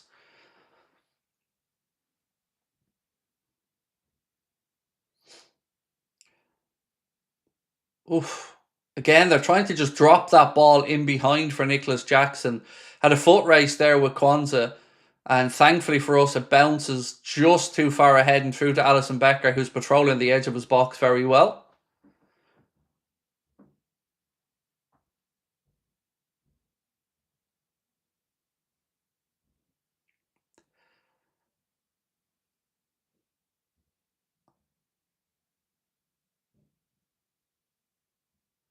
Look at that. Chelsea player turns Salah and Elliott inside out there and manages to spread the ball out to Neto on the far side, who can't keep it in. Even our tackles are half-hearted.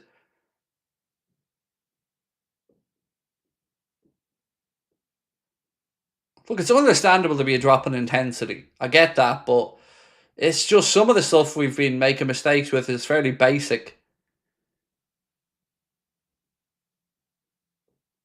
Now move it quicker.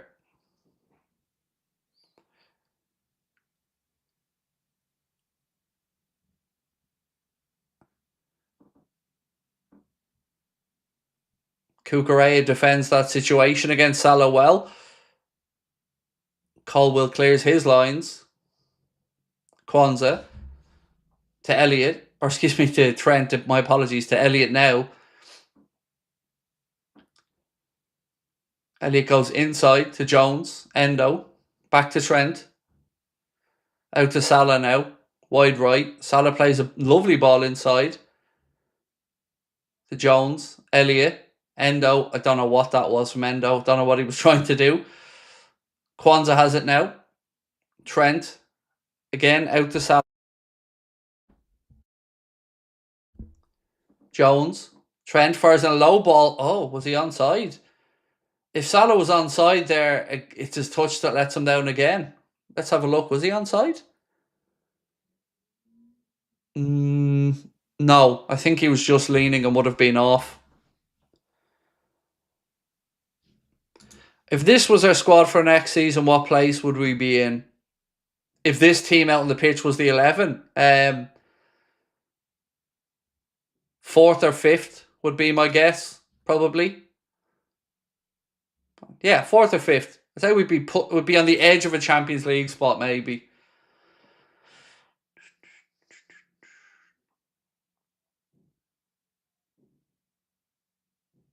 Salah to Trent,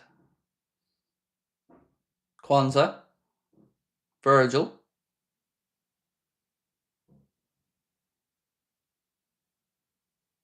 Costas out left side now to Cody. Does well, good footwork from Cody, and he's fouled. Free kick Liverpool. Not really going to be in a shooting position, but certainly a very good chance here to get a cross in and a set piece. Has Jota touched the ball yet? Yep, he miscontrolled one, Rob, that went behind for a goal kick. That's the only one I can remember so far.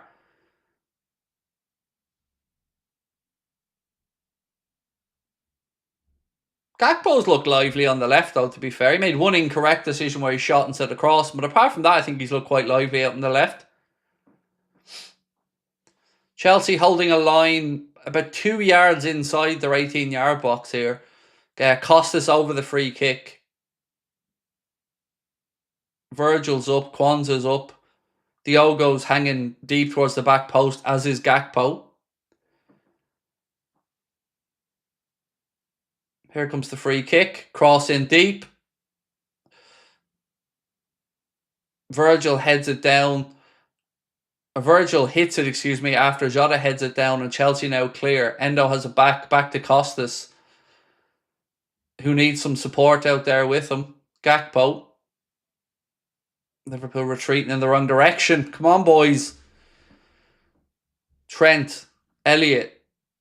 Again, nothing on. He has to go all the way back to Alisson.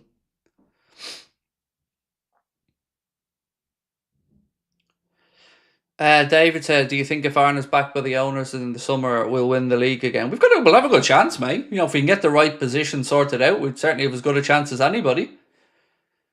Endo to Kwanzaa. Back out to Virgil. Endo. Lovely turn, Endo. Lovely turn there to get past his man in midfield. Gakpo. Slides it through to Endo again. As Endo's having a great game. Genuinely, I think Endo's having a very, very good game.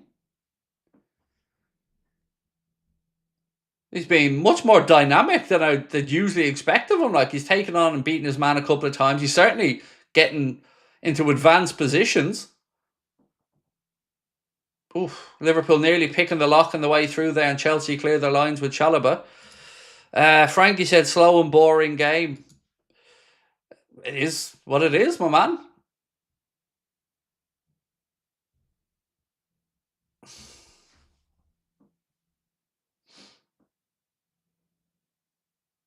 And thank you, by the way, Frankie, for being with us for 20 months as a member, mate. My apologies for not mentioning that as well. Have we really had 70% of the ball? I imagine we have, yeah. We've had most of it. We've just not done very much with it yet. You know, Chelsea have been trying to counter-attack quickly or go direct in behind us when they win the ball, trying to turn our centre-backs and our full-backs. Last 5 minutes, we've had 94% of the possession. Major Zero said the next summer transfer window will make or break us. Well, it'll certainly make or break a lot of people's thoughts on the owners, I believe. Let's wait and see what happens, though, in the window.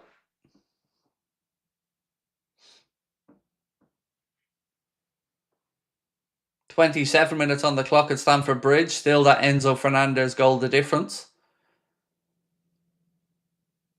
Chelsea go direct again, trying to get in behind Trent, but the ball goes straight at a play. He was looking for Madueke, but it was about 10 yards ahead of where he was. Kwanzaa now. Virgil.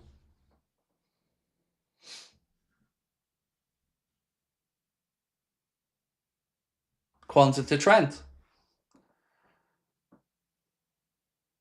back to Kwanzaa.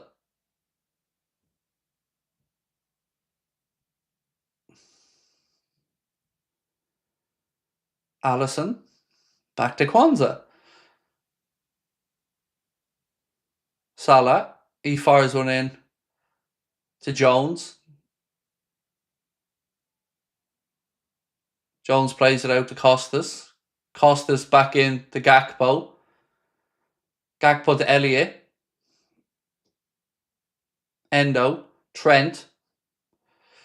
Trent tries a shot. It ricochets back. It's blocked. And now Chelsea have it. Liverpool throw in. On the near side, which Trent gets on with quickly. Oh, Jota again. Fuck me. Ball's thrown to Jota. Miscontrols it. And Chelsea defender takes it off him. Endo now. To Elliott. Jones. Virgil. Halfway line. Out to Endo again. Endo's certainly been the liveliest out there. Very impressed with him so far. Trent puts in a deep cross. Chelsea clear. Second ball. Again, Jota's too slow to react. Costas to Endo. Kwanzaa.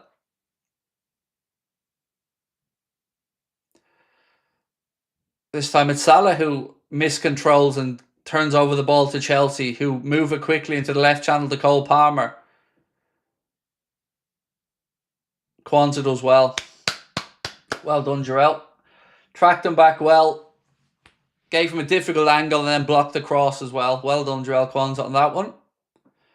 Tracked back very well and then forced Palmer wide and blocks the cross. Exactly what you should be doing, Jarrell. Well done.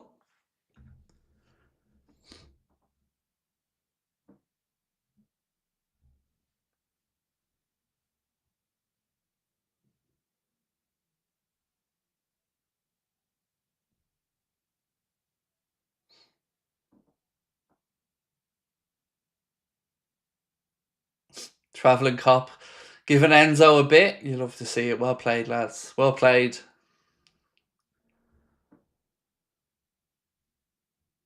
Right, corner here to Chelsea.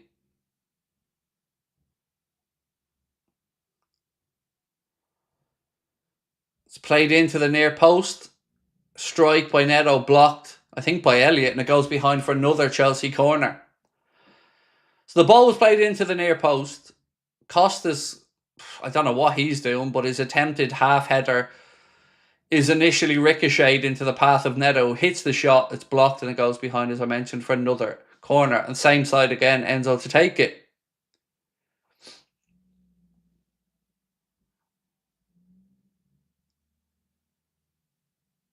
Again, corner going towards the near post. This time Costas clears it with his right foot and it'll be a Chelsea throw-in.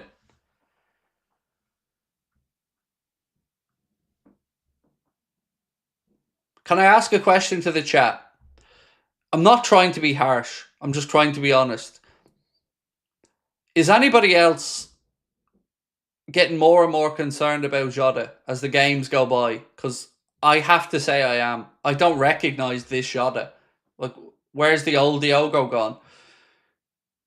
Cucurella, oh, Chelsea almost get a second. Stand up, boys. Cross comes in deep. Off the crossbar. And it goes behind. Goal kick. God. Yeah, so I want to know what you guys are thinking on the Jota situation, because as each game goes by, I'm more and more feeling like his race is ran at Liverpool. Rob said, yes, I am. Roger French said, bang on about Jota. Yes, for Haz's Kitchen Diaries, or Keeper Diaries, excuse me. Anthony Davis, yes. David Coughlin's just remind us all we're the champions. I love that, David. Well played.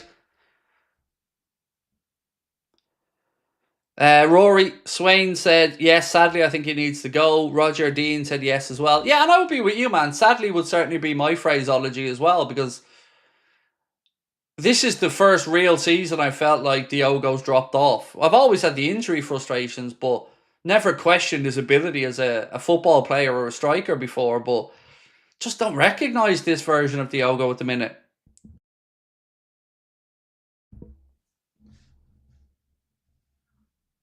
It's not the same, Jota, said Michael Dunstan. Nicholas Young said, yep, very much over Jota. Hate to say it because I like him, but father time and injuries are taking a big toll on him. I think that's fair. I think we all like Diogo. You know, he's a very likeable fella and done well for us. Certainly would never look back and say his time at Liverpool was a flopper at, not at all. But definitely does feel like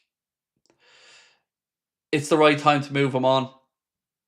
Palmer there gets caught in two minds as well on the edge of the Liverpool penalty area. Jota's foul Liverpool free kick. Rob Wilson said, give Chiesa the second half. Absolutely agree, said Kevin on Jota. Joseph Purvis said, yeah, unfortunately. Sell for anything over 35 million, said Dre Webb. I think I agree on your numbers as well there, Dre. I think probably spot on. Anything over that, I'd certainly think would be worth consideration. Kwanzaa tries a ball long in behind, which Cucurella easily deals with and puts out for a Liverpool throw. Elliott looking to get on with it quickly, but delays it, and then Trent comes up to take the throw. To Elliott quickly. What the fuck was that, Trent? Honestly. Trent has a throw in. Elliott's right in front of him. Easy throw in straight to him. But no, he tries a long throw in straight to a Chelsea player who heads and clears their lines. And it was clear he wasn't going to make it. That was just a stupid decision from Trent. Like, if anyone's seen that, you'll know what I'm on about. Elliott was there, right in front of him. Easy ball, get it back off him, and then you've got a clearer vision. But no, tries the long throw in, doesn't even get within 3 yards of a Liverpool player.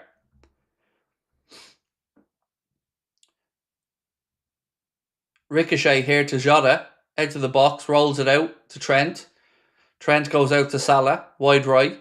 Salah, Elliott, Trent.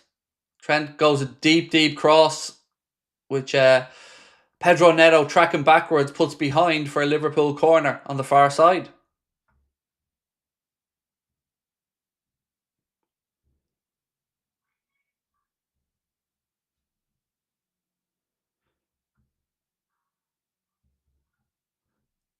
Tom said, I don't think he's going to be worth much, unfortunately, with his injury record. Well, there's definitely interest from 5 clubs I'm aware of, but you know that doesn't really mean anything. But there are certainly 5 clubs that I know of that are interested in Diogo, should he decide to move on.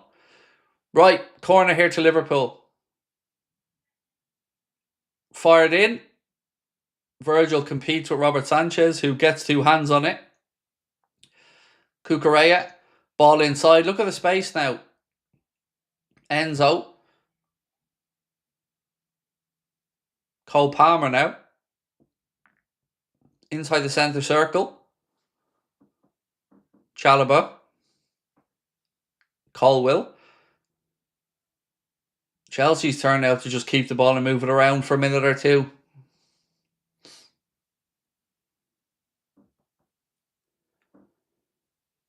Cucurella down the left channel to Jackson.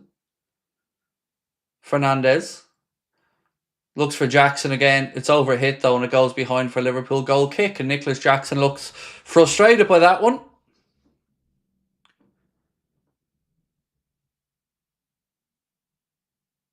Jamie Reardon said, I think Nunez, Kwanzaa, and Chimikas and Jota will go in the summer. I agree with all of those, and I wouldn't even put in an unfortunately. I would put in a deservedly. I would sell the 4 of those in a heartbeat, to be honest with you, my friend. Madueke now. Little 1-2 tried with Palmer. Palmer gets it back though. Left hand side of the penalty area. Puts in a cross that's deep. Goes past everyone, and Curtis Jones gathers it on the far side.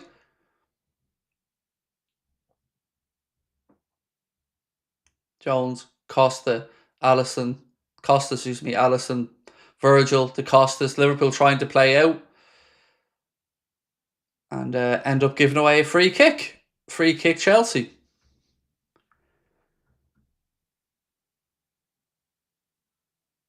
So much ball watching from Liverpool. Yep. The only player for me that's really done anything out here today, Maybe Gakpo, I think he's looked sharp, but Endo has been my standout so far. Trent looks like he's not arsed. I'm sorry, I'm just calling it as I see it. He looks like he's not arsed. Salah's touch looks a little bit off today. Jota looks all over the shop. Elliott looks eager, but sometimes too eager to try and make something happen. Endo has been everywhere. Honestly, very impressed with him. Jones has done okay, but I still think he holds on to it a bit too long at times.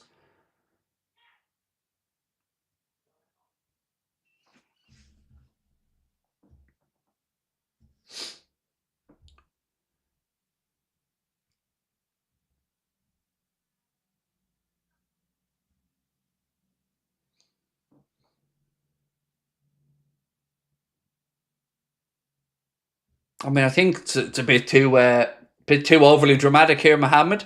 So I can't even equalise so far. Disgraceful. I'm heartbroken. I mean, I think you've exaggerated there a bit, mate, to be honest. You know, the league's won, and whilst I don't like us losing and I want a better performance as well, I mean, I wouldn't go as far as to say heartbroken over being 1-0 down after 38 minutes, but appreciate your super chat, my man. I'd say I'm more frustrated. I'd say I'm frustrated because the players whose Liverpool futures might be on the line aren't really stepping up. I mean, Kwanzaa, I'd say, has been okay. Some good, some bad.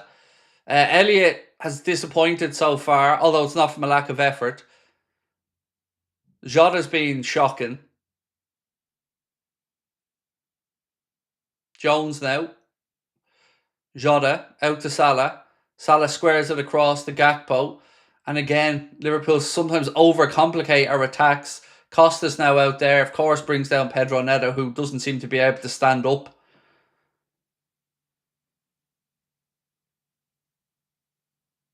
I haven't seen Pedro Neto in a challenge once yet without falling down.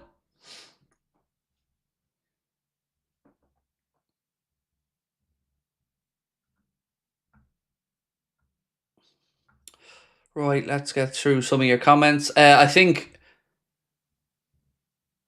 What's this? Gakpo and Endo both look good, said Marty. Roger French said, yeah, I agree with Dom, Mack and Diaz on for Jota, Jones and Elliott. Jack said, we all want Chiesa on, but we know Diaz will replace Gakpo and Nunez will replace Jota and Salah will play the game. Feel sorry for Chiesa.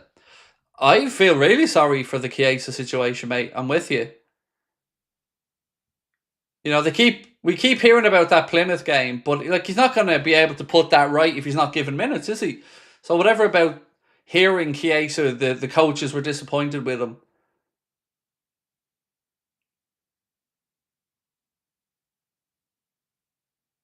He's not going to get a chance to turn their opinions around unless he gets game time, is he? So anyway, Arne was over there speaking to the bench. He's surely not going to be happy with what he's seen so far.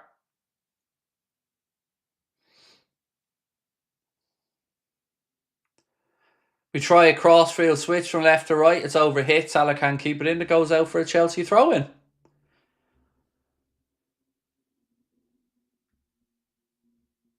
Do you think we see Rio again before the end of the season? Maybe, Jamie. I'd love to see him. Be nice to see him get a few minutes on the last day of the season. Certainly we're gonna get a proper look at young Rio again in pre-season, which is going to be good as well.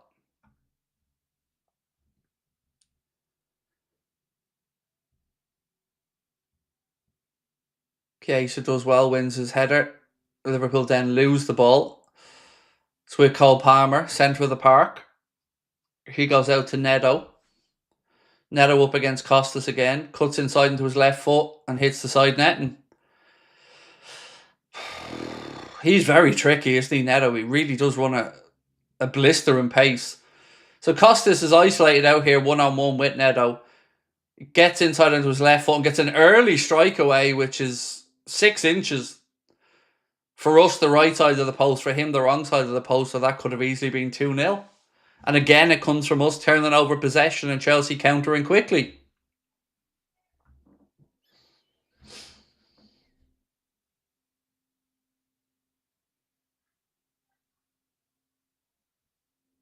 Madueke puts the ball in the net, but everybody knew the flag was going to go up for offside.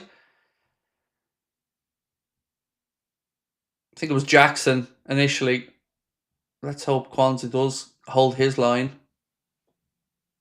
Yeah, well done, boys. Well done. Well done, Jarell Kwanzaa. He read that very well. You can see Kwanzaa watching the line, steps up to make sure that he is playing them offside. So well done, Jarell Kwanzaa there. And yes, Nicholas Jackson was offside.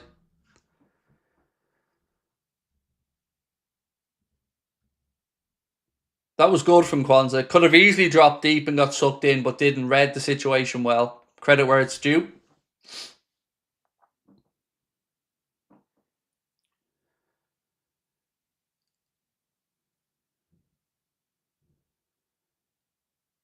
So Joseph said, why is everybody so bothered? I get that we should be better, but personally I don't really care. I think some people are bothered because, and I don't expect this to be for everyone, but they want some players to do well. So we want Elliott to succeed. You know, you want players to convince the manager and step up.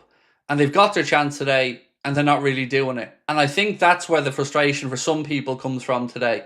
As well as, of course, never nice to lose a Premier League game. And as I mentioned earlier on as well, if Chelsea get Champions League football, they become an even bigger headache in the transfer window. So there was a few little bits and pieces that will keep you interested in it. But yeah, at the end of the day, we are the league winners and nothing's going to change that.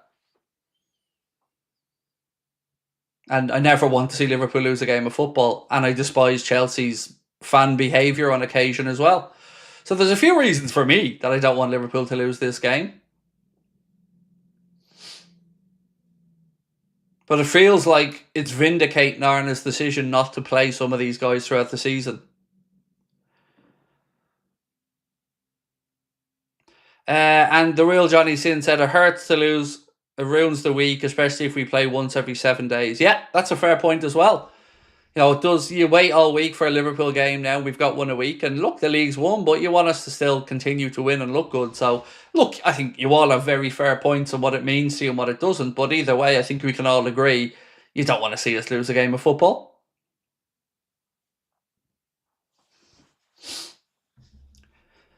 One minute added on here by the ref at the end of the first half.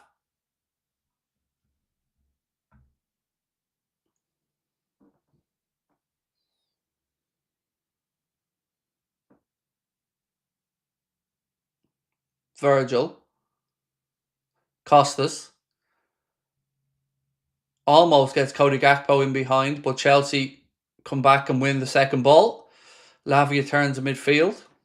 Squares it out left side to Cucurella.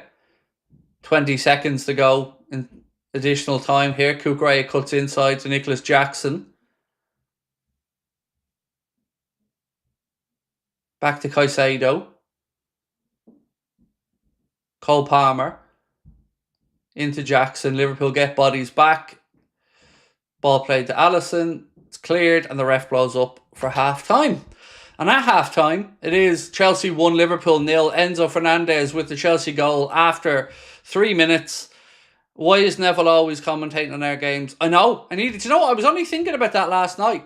I was listening actually to some coverage back of the United Europa League game, and they've got Ferdinand and Fletcher on there basically creaming themselves watching the game, and we have to listen to Neville's dreary bollocks. So yeah, I agree with you. But thankfully for me, I don't have to hear his commentary because, you know, I've got the TV on mute, so I get to just interact with you guys and tune out Gary Neville. Right, ladies and gentlemen, half time. What are we thinking? While you guys get your thoughts together, just before I forget, want to give a quick shout out once again to our incredible sponsors, Manscaped. Treat yourself to 15% off and free shipping on orders over $49. That's 15% off and free shipping with orders over $49 with our code Anfield15. Check out the Chairman Pro Package Face Shaving Kit, featuring everything that you can see there on the screen, including the balm and the carry case and all the little extra blades to make sure that you can keep your beard at the desired length. Again, thank you to our incredible sponsors, Manscaped, for their continued support. Right, so let's have a look through some of the numbers from the first half. Liverpool dominating possession-wise with 66% of the ball to Chelsea's 34%. But interestingly, look at the shots in the game. Even though we've had 2/3 of the possession, Chelsea have had 7 shots to our 4. So again, we're not really doing much with that possession, which has been a frustration of many of us for a while. We're too slow in possession. We're playing a lot of the game once again in front of Chelsea, who are sitting back and looking the counter, and we can't break them down. Have you seen this movie before? I think we have.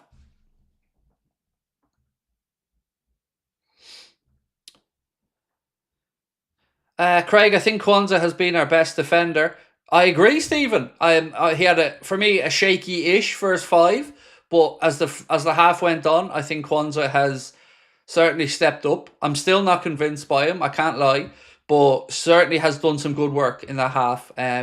Lovely block from Cole Palmer when he was trying to get across in down the left-hand side, and a couple of good positional interceptions as well. So yeah, no problem about that. For me, player of the first half in a Liverpool shirt was Endo. I think he was far and away our best player. Christian said, "There's one team I dislike more than United, and that's Chelsea. I respect Man United up the Reds." Yeah, I just can't be arsed with Chelsea's fans and their poverty chants and their booing of the league champions. They've no class, their fan base at times. So I agree with you on that one. I'm not really a fan of Chelsea and their I don't want to get into politics, but apart from that, even just their waving fivers and tenors and that nonsense they go on with, just at least have the courtesy to clap on the league champions or shut up. But booing us is just pathetic. Anthony Boylan said Elliott will never do anything when he starts. He's not the required level. Trent and Mo have been poor down that side, said Anthony Boylan. Yeah, I don't disagree. Trent looks like he's playing a half pace. Salah's touch just looks a little bit off, and he seems frustrated with that himself. Diogo has just been anonymous, as he has been a lot lately. I think Cody's had good moments on the left. I think certainly if you're saying which side we're getting more joy down, I would say probably the left over the right. Midfield, Elliott, okay, but not great. Jones, kind of buzzing around, but not making anything happen. But Endo really has impressed me. So he's been so much more dynamic than I remember him being. I don't know if he's been given a bit more free rein from Arne to get forward here today, but he's looking better.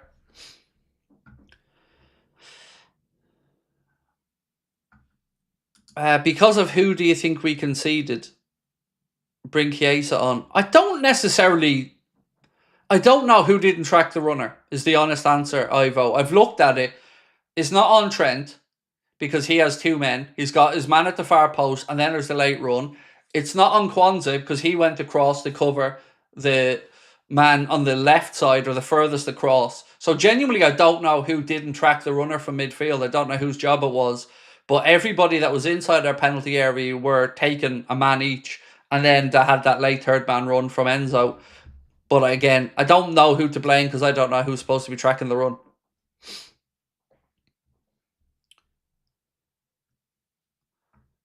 Endo's been our best player so far, said Anthony Boylan. PC Drat said, looks like Diogo is finished, unfortunately. David, thank you. Appreciate you, my man. You didn't put a comment in on that one, but I appreciate your support, and thank you for the super chat. David Hugerts. It is either Jones or Elliott. Endo was tracking one runner for the goal. Yeah, I'm not sure which one, mate, but again, I'm watching it back here now. There's nobody within 5-10 yards of him. Like, Trent is in a difficult position because he's got his man behind him, and he then sees Fernandez breaking deep. So I feel, right, here's a better view of it.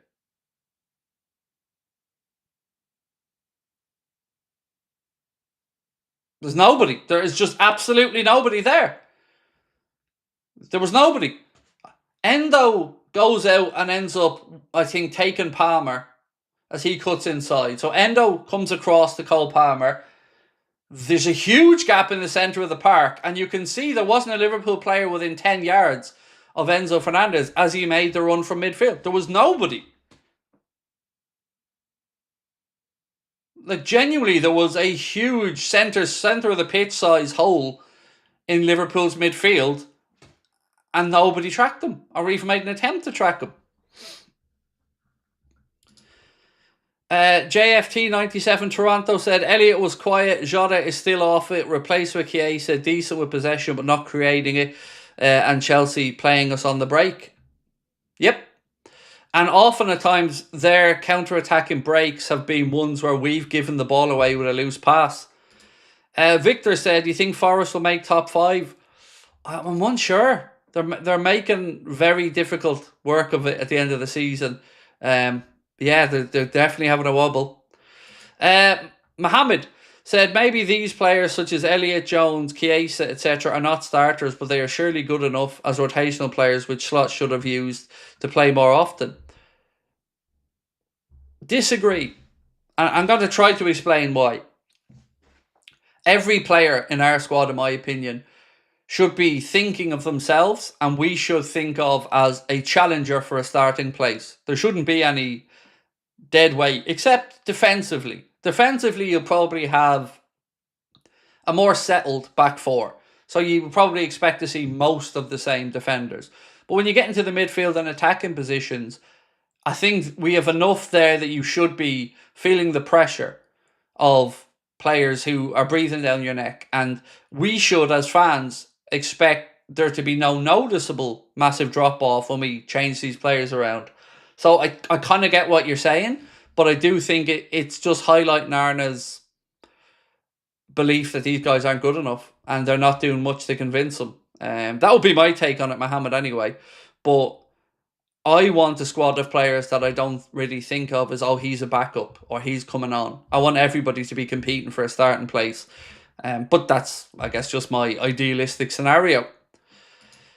Matthew said, "I'd be so upset to see Kwanzaa and Elliott leave. I know they haven't been the best, but they're so young and were both amazing last season. I just hope we bring in high-quality replacements for them."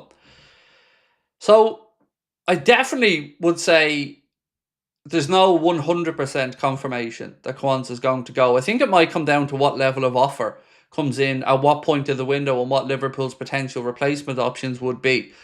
Elliott wants to stay and fight for his place. We've seen him say that himself in an interview with the Echo, I think, recently. But he just needs to be better. He just needs to be better. And I'm a huge Harvey Elliott fan, but I just think we've looked off it in the first. The only two players out there, really, I would say, three maybe.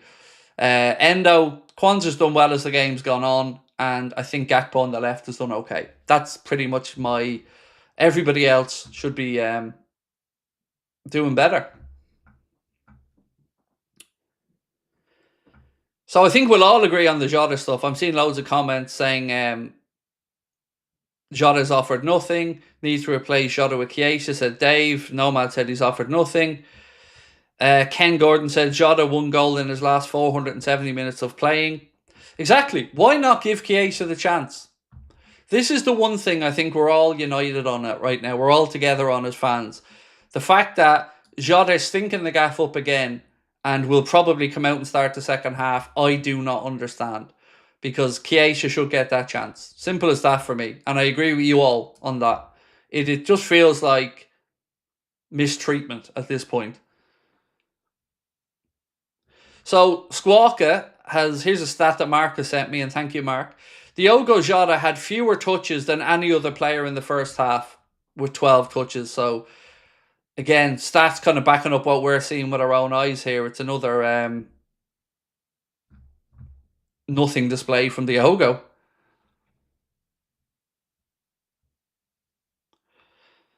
Having 96% possession at one point and not creating anything at all is madness. Yeah, there was that 5-minute period where it was 94, I think, but... Yeah, we were dominating the ball, but we do nothing with it because we move it too slowly. We move the ball side to side and we give Chelsea and most teams a chance to get into a defensive pattern where they can put everybody behind the ball, and then we have to pick our way through a low block, which we know historically we haven't been great at doing. So, yeah, look, Trent to me has been playing the game at walking pace as well. Lazy passes, lazy throw-ins, and honestly, I hope Bradley gets on. I don't want Trent playing. Full stop. I think I'm done with him. Just sit on the bench. Let us know what your decision is whenever you want to let us know. But give Bradley the minutes. Again, Jota should be taken off, and we should see Federico on. Diaz might be coming on at some point. Give us a bit of a spark up top. Although, to be fair, I think Gakpo's done okay, as I've mentioned. I want to just look through the bench again. Let's have a look through the bench. So the options on the bench, excluding the goalkeeper, are Canade, Lucho, Dom, Diaz, Maka, Chiesa, Robbo and Bradley. So there's plenty of options for Arne there off the bench. Right, ladies and gents, we aren't too far away from the second half. Quick reminder about our end of season shows. If you want to come and see us in Liverpool, May 25th at the Hot Water Comedy Club, or May 28th at the Hot Water Comedy Club, you can get your tickets with that QR code. Both of them are all ages events, and tickets are priced at just £20. And Cork, we're going to be announcing the ticket and details for our show in August in Cork as well. It is the day before the Community Shield, so I hope you can join us for that one. I'd bring on Maka, said Alex Hardy. David Hugert said, Liverpool fan since 1997. Mum born and raised in Liverpool, but from Dingle. Love you, Craig, and your honesty. Keep it up. Thank you. Appreciate you, David. Please don't call me Greg again, bro. It's Craig, but I appreciate it nonetheless. And Dingle, there you go. Get yourself to the Cork show, my man. We're in Cork August the 8th. Friday, August the 8th, we're in Cork for our first show in the county. So, yeah, I'd love to see it. Come along if you get a chance.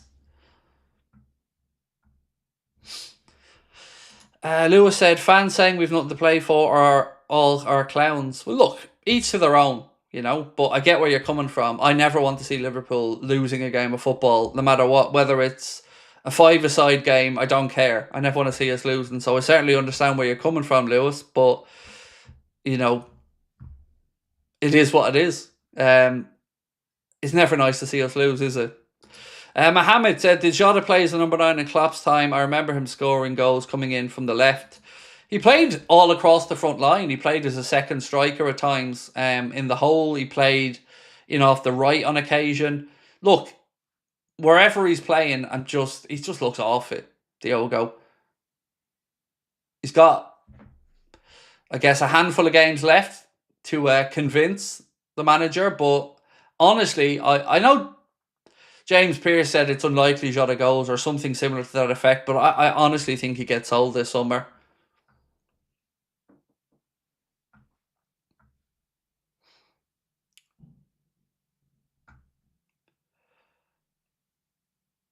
Matthew said, put Chiesa and Bradley on for the half. Everybody else gets 50 minutes to run around. I'd rather Rio in the squad than Jota. I just want an improved second half. But I'm just seeing, I don't think we're getting any changes at half time. Sorry, Craig, my mistake when I send it. All good, my man. My phone auto-corrects. It does me dirty all the time, David, but appreciate your support, my man. I really do. And what a beautiful part of the country you live in as well. Dingle, absolutely gorgeous. Right, second half about to get underway. Again, we are being brought to you today thanks to our incredible sponsors, Manscaped. Treat yourself to 15% off and free shipping of all orders over $49. Use our code Anfield15 at checkout to get that 15% off and free shipping on all orders over $49. And thank you to Manscaped for their continued support.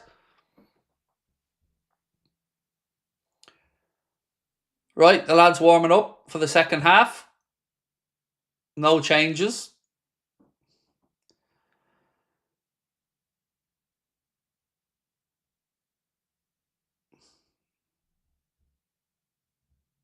And hopefully we see a sharper second half performance. Right. 45 to go.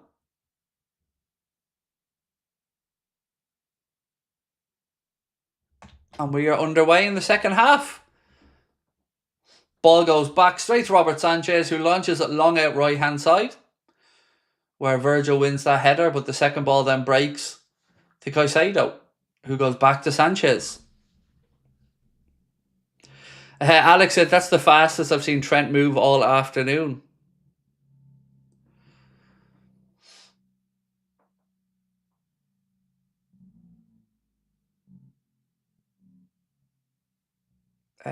Bransfield said, don't you think of Emmerdale when someone says dingle? I don't watch Emmerdale, mate, so no.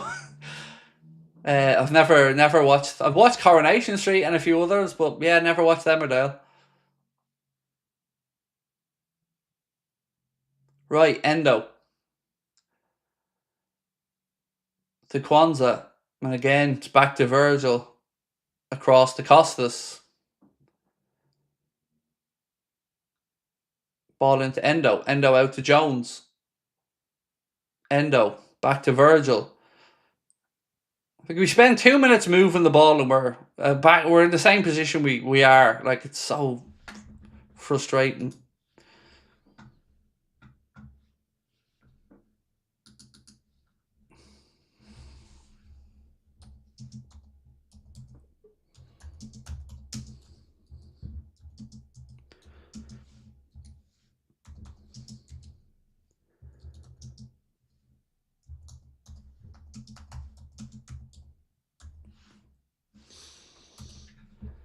Costas.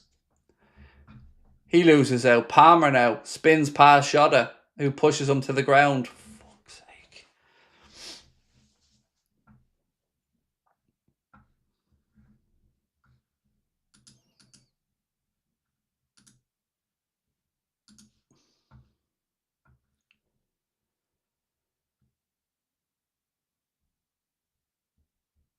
Two minutes into the second half. It's obviously still 1-0 Chelsea. Right, Robert Sanchez to take the free kick deep inside his own half. Launches it straight down the middle, where Virgil wins the header. Elliott flicks it on, but only as far as Levi Caldwell. So to Madueke now left side. He ghosts past Trent like he wasn't there. And then Jackson shot his tame and it straight at Allison. But how easy was that? Look, just goes past Trent, who doesn't give a shite. I'm sick of him. Just get him off the pitch, lads. Honestly, I'm done with Trent. I'm fed up of not giving a shit. Did you see that? Like, he just turns half-arsed and lets him just ghost inside. No effort, no... Just nothing. Just ghosting.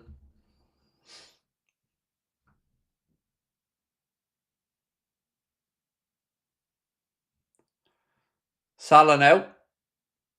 Oh, tries to slip it through to Gakpo, but plays it onto Jones' heels.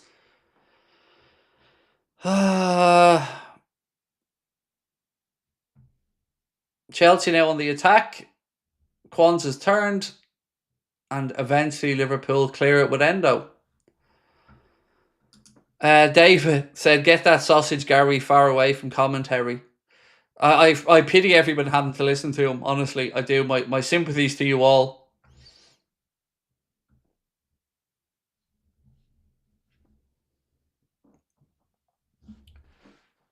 Jones.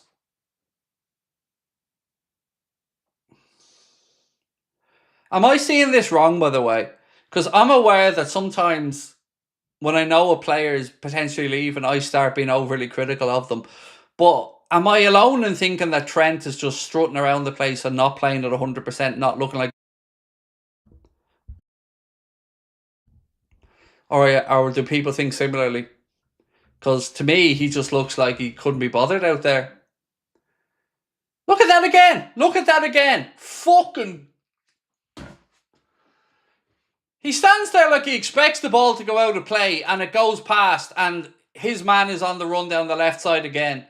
Honestly, I've seen enough. Arne, I've seen enough.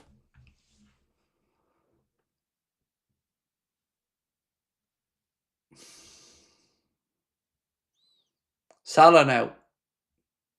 Turns one way, then the other. And then kind of out-hustled and loses the ball. And now we give away a free kick. And Virgil gets a yellow card.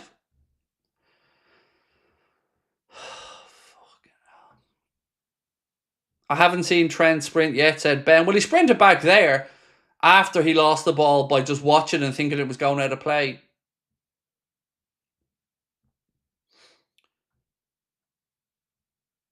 You're right, Craig. He doesn't look interested. Looks like he doesn't want to get injured in the head of a move, said Mark. He'll be exposed at Madrid, said Anita. I mute the commentary and listen to you, Craig. Trent thinks he's better than he is. Trent's rather just put his Madrid shirt on, said Neville. He just looks like he couldn't be bothered, and it's really annoying me.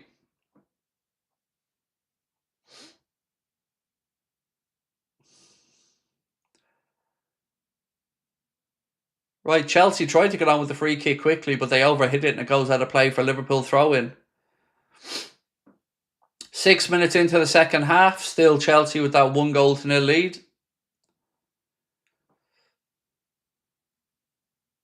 Kwanzaa now carrying the ball forward. Keep going, Jarell, till somebody steps onto you. That's it, keep going. No, not that way though. Now get back, Jarell, get back, sprint. Ball in behind Trent, but the offside flag is up. And it was just, again, we gave the ball away there. It was Kwanzaa carrying it forward who gives it away. And he starts jogging. He starts jogging back at first and then realises, oh shit, and gets a sprint on. But Liverpool defensive line was good and catches Jackson offside. Lazy running that from Jackson, by the way. No way Nicholas Jackson will be landing himself in an offside position there, but thankfully for us, he did.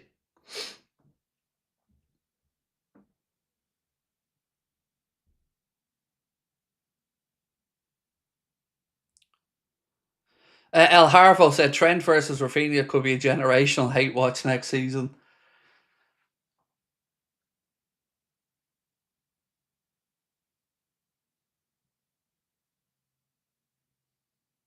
Right, Kwanzaa inside to Endo. Endo to Jones. Costas. Again, we're going the wrong way, boys. Kwanzaa. Only 14 subscribers away from the next 500. So if you can't hit that subscribe button, help us get to 309,500. Really do appreciate your support, guys. Even on a frustrating day like it has been so far. Thank you. And of course, if you haven't hit the like button, please do. Sanchez now rolls it out. Well done, Curtis Jones. That's a free kick. Well done. Well done, Jones. Just determined to win the ball back and then tries to get on with it quickly. Chelsea player blocks him and the referee shows Chalobah a yellow card.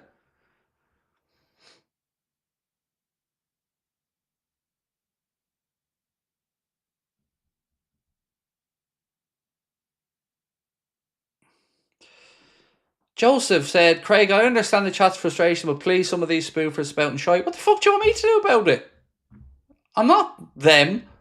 Look, if you don't like an opinion, I get it, but I don't know what you want me to do about it. Unless they're being abusive, I'm not banning anybody for just thinking we're playing poorly, mate. We are. You know, people are allowed to have an opinion. And yes, sometimes those opinions go into the realms of over the top, but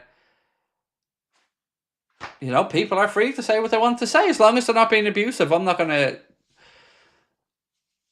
have a go with somebody because I disagree with them. You know, if I'm being honest with you, I'm pretty frustrated about the way we're playing, even though we've won the league already. I don't like to see us beaten ever, and I certainly don't like to see some of these lads strolling around.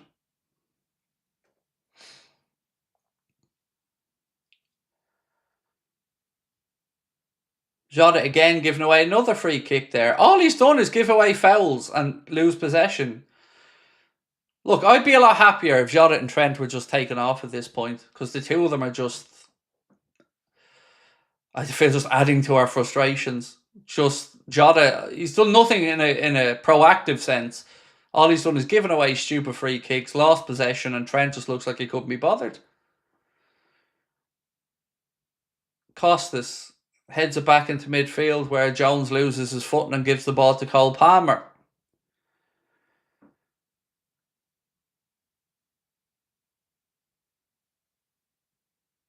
Oh, fuck off. Goal, Chelsea. Van Dijk kicks it in off somebody. Lads, I give up. I give up. I don't know anymore. It's fucking Keystone Cop stuff. Lads, I'd have defended this. Me, the big fat 43-year-old waste of space, would have defended that better than Van Dijk and Kwanzaa. That's embarrassing. That is embarrassing. Look at the state of this. So Jones slips to start the attack. Then Palmer comes in. Goes past Costas. Ball's played in. And Van Dijk kicks the ball off Kwanzaa into the net.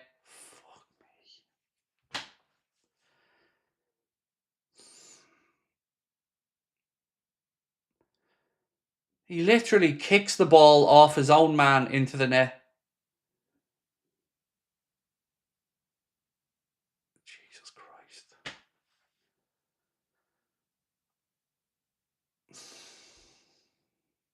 I can't, lads. I don't even know what to say anymore. Yes, guys. We are, mate. We are bad today. And that goal was an embarrassment.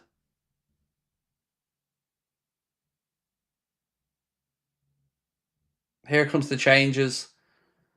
Trent coming off to be replaced by Bradley, and please don't put him in a Liverpool shirt again. I'm done with Trent.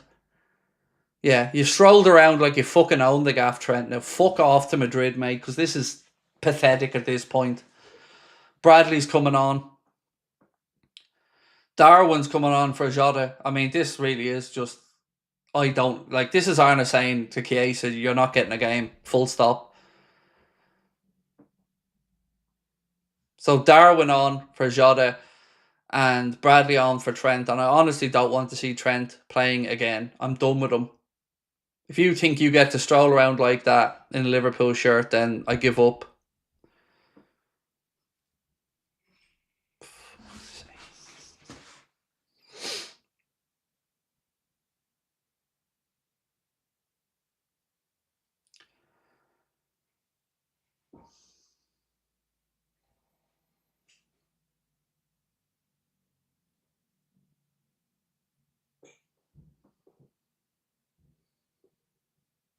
Now, Kwanzaa in possession, takes a heavy touch, gives it away, and then goes and takes out Enzo and gets a yellow card. So Kwanzaa's on a yellow card, has the most unfortunate own goal because Virgil kicks it off him. We're 2-0 down. We can't defend. It's embarrassing. There's nothing else to say. It's embarrassing.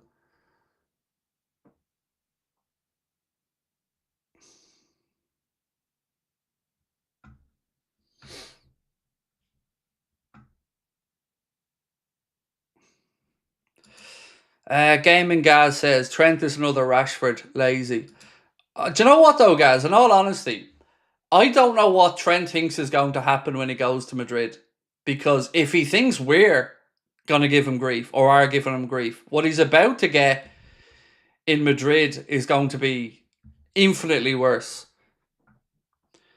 This type of comment pisses me off, quite frankly. Craig, we've just won the league, mate. Yes, and? So there's no standards anymore, is it? What if Chelsea get a Champions League spot because of this win and end up outmuscling us financially for a player or two? You're going to be annoyed about that? You know? Ultimately, every single time that you put on a Liverpool jersey to earn your, in most cases, £100,000 plus per week, you have a duty to the badge, to the fans that pay the money to travel, and to the sponsors and everybody else to go out there and play and give 100%, right? So you can be happy about it if you want that we're playing crap. That's your prerogative. But I don't care that we've won the league. It's great, but some of these lads are playing for the Liverpool careers. And Trent is, in my opinion, yet again, just showing that he doesn't give a shite. Strolling around like the game's nothing to him. Clearly doesn't want to pick up a knock. That's just my take on it. And if you let standards drop, it's a bad thing. At any point, whether you're league champions or not, standards should never drop, because it's easy to turn something off, but harder to turn it back on with regards to effort, graft, closing down, work rate, all of it. It's a mentality. And if you slack off, it's a weak mentality, and I don't like it.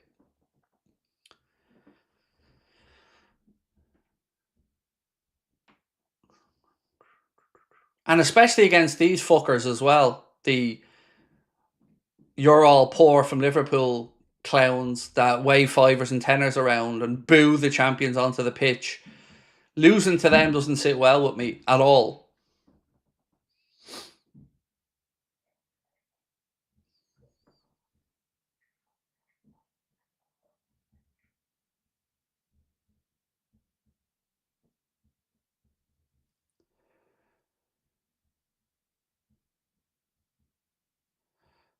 Bradley, go on, Connor, go on.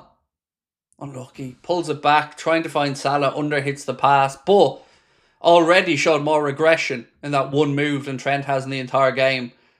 Again, look at that. Make sure he gets in and wins his battle with Cucurella. Tries to pull it back, but it was good reading from Chalobah, who stepped in to cut it out.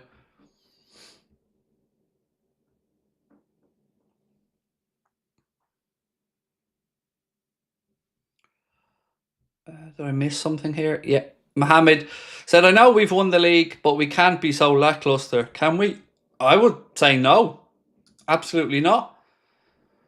Like, what about those travelling Reds who've spent their hard-earned money to go to London to watch this and do week in and week out and get behind the team and the players? You know, they deserve to be given a fighting performance. Nevlin said, tell him, Craig, winning consistently means carrying on when on top. As for Trent, he can F off. I wish him the worst. Hope he flops. And yes, I'm salty. I'm salty as well, mate. But again, last week he's whipping the top off and, you know, making out like it's the biggest thing in the world, and then goes out and puts in a performance that looks like he couldn't be bothered breaking a sweat. Kwanzaa is not up to the task, said Jules Verne. Trent has checked out. Slot has to give Chiesa a shot. Ben shot it for a while. Congrats, Craig. Outstanding job you've done this year. Keep up the good work. Thank you, my man. Really appreciate your support. Look, I'm so on the fence on Kwanzaa that I just think if a good offer came in, I'd take it. That's where I'm on with him. I'm on the fence with him. I'm not saying by any stretch that he's not good enough, but I'm not 100% convinced on it. Elliott is, I think, proving the manager's point here in that he's looked off the pace. Jota can just be sold at this point. I don't know what else to say. He's been horrendous. And the treatment of Chiesa is nothing short of disrespectful at this point.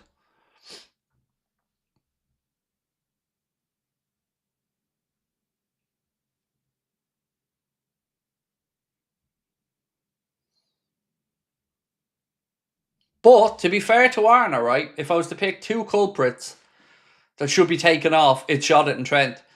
And I know he waited a bit longer than some of us would have liked, but at least he did make the two changes in the positions that we're all in agreement that have been nowhere near good enough today. So he did change right back, he did change the striker. So, you know, I'll give the manager that.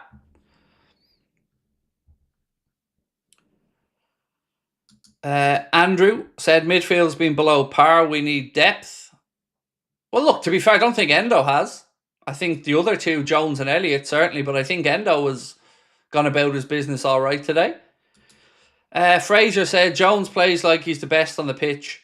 Yeah, he plays with an arrogance that isn't deserved, Fraser, in my opinion. There's no doubt Jones has silky footballing ability, but he takes too much out of the ball. And I would almost guarantee you that every coach he's worked with has said that at some point to him. You're taking too much out of the ball, move it quicker, release it quicker. But let's see. Right, we have a free kick here in a very decent, shootable position.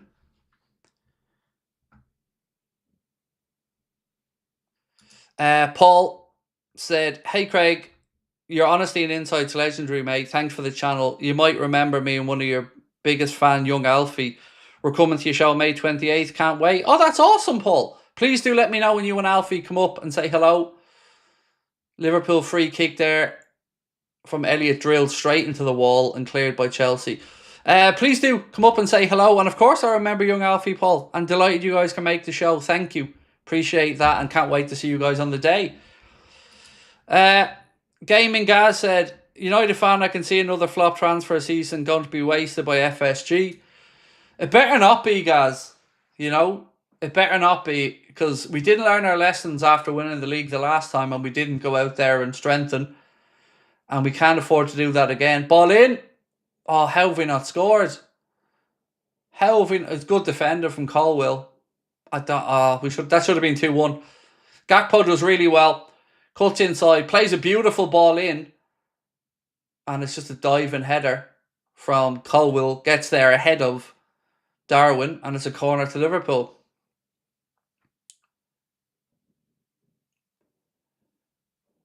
Ball in from Costas. Oh, again, a few ricochets and Chelsea clear. Sanchez puts the boot through it and launches it straight out of play near the halfway line. Mohamed. So Chiesa isn't being treated well, but the thing is, the thing I love about him is he's still genuinely happy to play for Liverpool.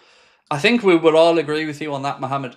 On every aspect of what you've said. Always has a smile on his face.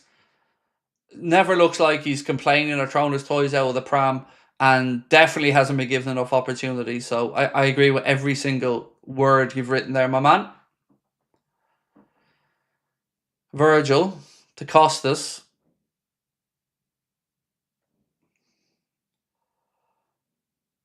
Gakpo to Endo. Elliott. His strike is blocked. There can't be another football club in the league with more blocked shots than us. I refuse to believe there is. Another crossing cleared away by Chelsea. Endo. Costas. No. Just runs it through to Sanchez. Nothing in there.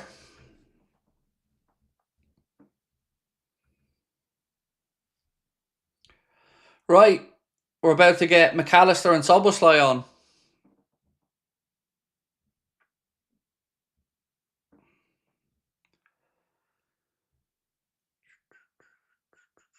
Salah has been very poor today and not for the first time. Yep. No disagreement on that, mate. Oh, fuck off. So Darwin Núñez is a free header 6 yards out, begging to be scored, and he puts it about 7 yards wide. And he's probably offside as well. But 6 yards out. No, I'm being too kind. He put it 10 yards wide. If the two goals were stacked side by side, he'd probably still miss that.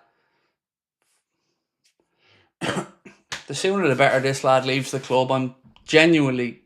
How is he a professional footballer? He's 6 foot whatever, and he can't even head the fucking ball. Like, he heads it about 10 yards wide. It's just so bad. So bad.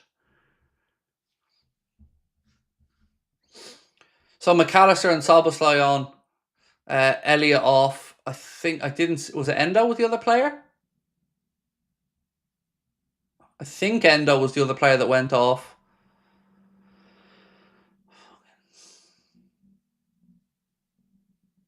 Imagine what Chiesa's thinking there, seeing that from Darwin. Imagine what Chiesa's thinking on the bench. Unless Federico Chiesa is breaking into Arne Slot's house and shitting on the kitchen counter twice a week, I don't understand this treatment and why Darwin's getting a look in. I'd even have to say twice a week I'd still probably start him. If there was 2 shites a week on my kitchen counter, I'd still probably play him ahead of Darwin. That's how annoyed I am by it.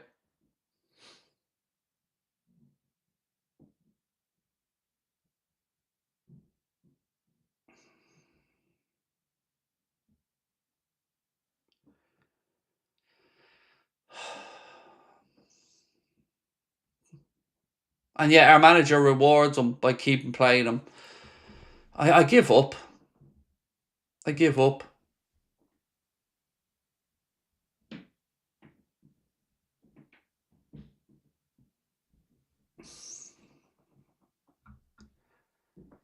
That little one movement sums up Darwin.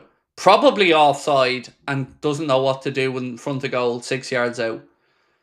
And when you hear me saying he's missed a header, I'm being kind saying he's just missed a header.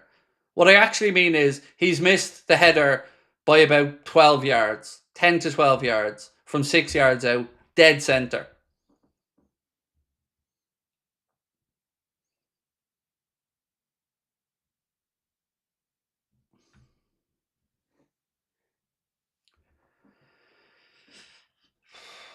Brian, lovely to see you, my man, and thank you, Brian. Said, how Darwin gets minutes over anybody, much less Chiesa, is astonishing. Yep. I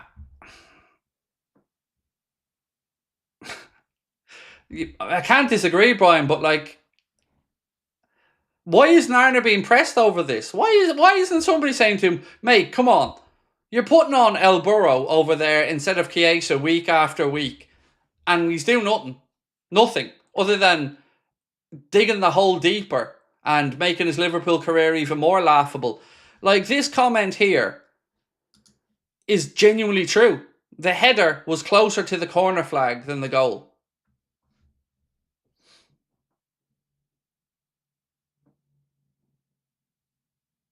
It's baffling, Brian, isn't it? Like, it genuinely is baffling.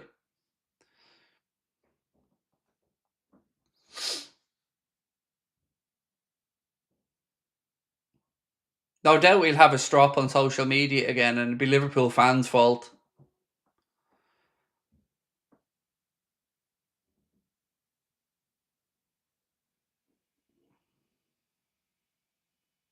Jones slips it into Gakpo. Oh, deep cross from him and it's put behind by Cucurella for Liverpool corner. Mohammed said, can we say that our youngsters played better against Chelsea in the League Cup final? Yes, I can, and you can, and we can.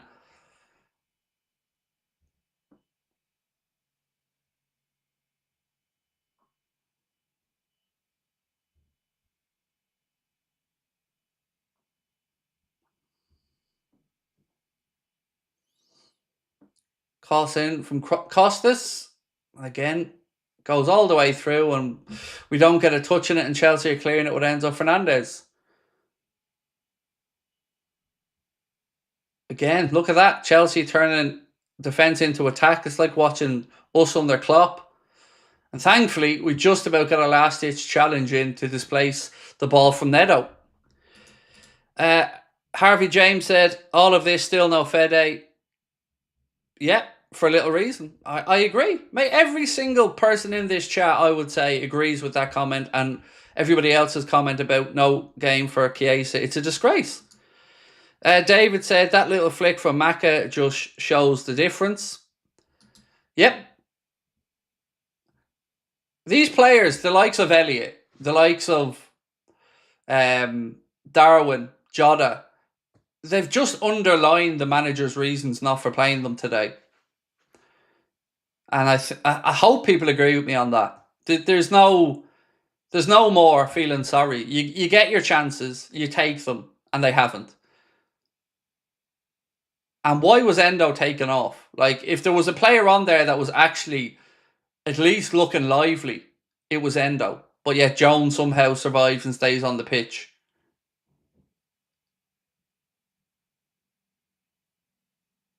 I don't get it. Why put Nunes on? His attitude stinks when Chiesa always has a smile on his face and gives his all every game. Or gives his all with limited game time. Yep. And do you think the journalists that cover the Liverpool patch will have the balls to ask Arne that question? Because I've yet to see it, and I've been trying to pay attention every week. But all of them not doing their jobs. Simple question. Hey Arne, why aren't you playing Chiesa? Hey Arne, why does Darwin keep getting opportunities and Chiesa doesn't? Hey Arne, would you agree that Trent's attitude on the pitch today was nowhere near acceptable? You won't hear any of those questions. Not one of them. Because they all know that, heaven forbid, they actually showed a spine, that they'd be put in their place by the club and they wouldn't be getting their opportunities. And that, my friends, is exactly why the whole media landscape around football is bollocks.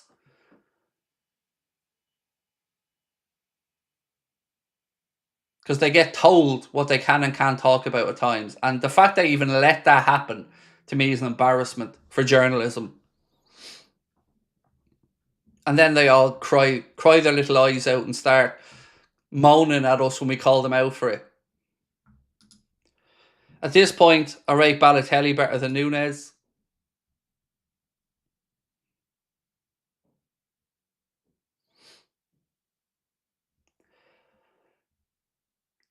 The part that winds me up, though, the most about a lot of this stuff is what message does it send?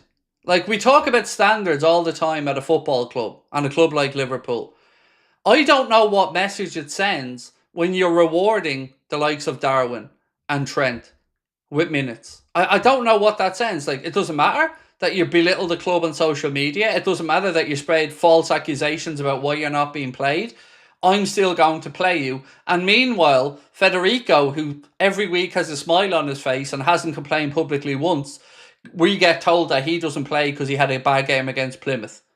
I mean, you have one lad that's been held to a fucking ridiculous standard, and you have another lad that's taking the piss out of the club and getting rewarded. I don't get that. And I don't get why it's not talked about or asked about at press conferences, because to me it's astonishing.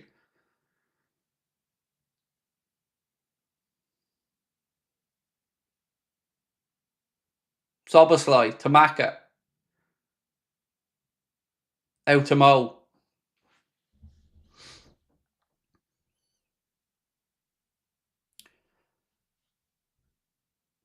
Elliot, Darwin, Salah. Ball goes wide, goal kick. What has been your highlight on Núñez this season? It hasn't happened yet, Galileo Beast. It'll be when he's doing his final round of applause, when he's departing on the last day of the season. That'll be my highlight. When Darwin walks down the tunnel at Anfield for the last time and I don't have to look at him in a Liverpool shirt again. It's a slot masterclass. He's showing FSG the players that need to be sold. Yeah, look, that's a really fair point, mate. And I said this at the start. This is either going to be these lads proving their worth, or Arne underlining the fact that these are the guys he wants to move on, and they're showing why. So I think it's a really fair point you've made, Anthony. And I'm not saying Arne is wrong either, by the way, but it's the Chiesa part that winds most of us up.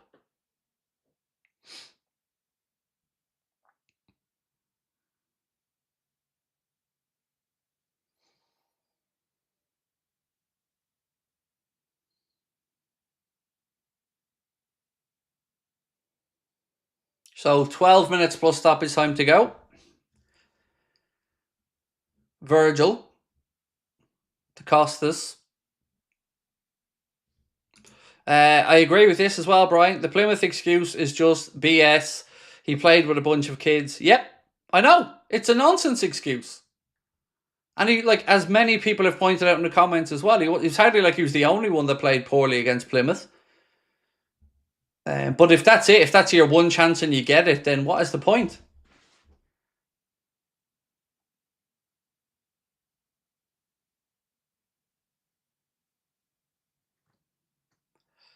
Palmer spreads the ball into the right channel, our left channel now. Madueke cuts inside. Again, Alisson makes a big save. Well done, Ali. Chelsea work it and eventually gets through onto our right-hand side, where it breaks to a Chelsea player who gets his shot away. Alisson gets down and makes the save. But again, it's all too easy to play through.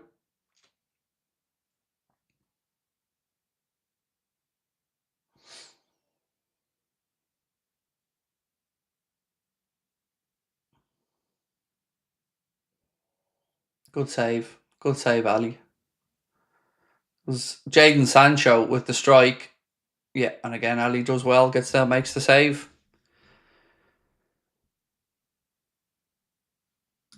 Owen said, to be fair, Chelsea see this as a cup final, trying to get Champions League. Our players are thinking about the summer holiday. Context is needed. Right, Owen, let me give you more context and why you're not as clever as you think. Let's say Chelsea get that Champions League football and then go and buy Dean Huijsen. Are you going to be happy about that? Are you still going to go with your attitude of our players on the beach? That's going to give them more money. That's going to give them the ability to go out into the transfer market and attract better players because, one, they've Champions League money, and two, they've got the money or the lore of Champions League. So that attitude on is nonsense, quite frankly, because this is a game where we had a chance to squash those ambitions and push them down away from the Champions League spots, because they're in for 2 or 3 of the same players we are. And we know we ain't matching them for contract offers or length of contract. So we need every advantage in the transfer market that we can get. That's why I think that comment's silly.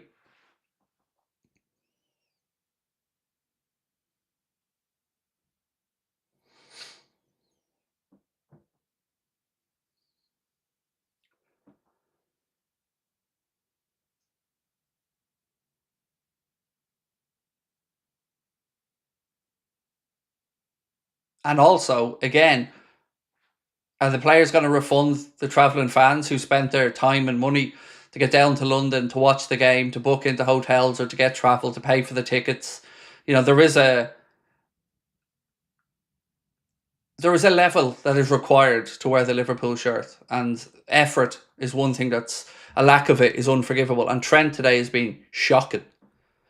So, here comes Chiesa now for Costas with 8 minutes to go plus stoppage time. Come on, Fede, stick one in the net.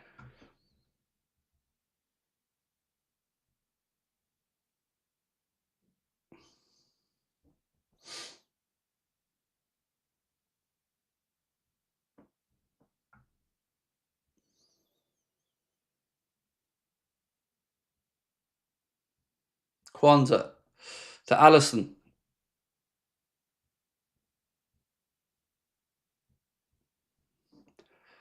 He always gives him the snidey minutes, doesn't he? Like, he should 8 minutes. 8 minutes, like, it's not exactly much time to influence a game, but hopefully he sticks one in the net and makes his point.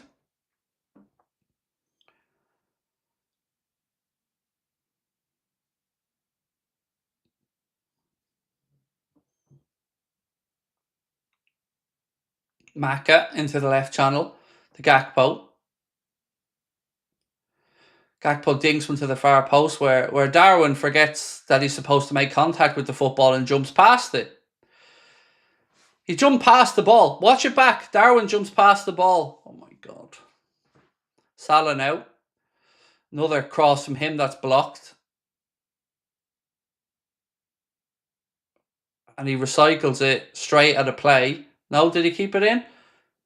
He did keep it in. Sent us 25 yards back in the wrong direction, but Salah now, wide right. Again, gets a corner. Matthew said, does Arne think Chiesa's going to score 3 goals in 10 minutes if he wants an excuse not to play him next game? Yeah, again, I agree with you, mate. It's not enough minutes. But at least it's some game time and we get to have a look at him anyway.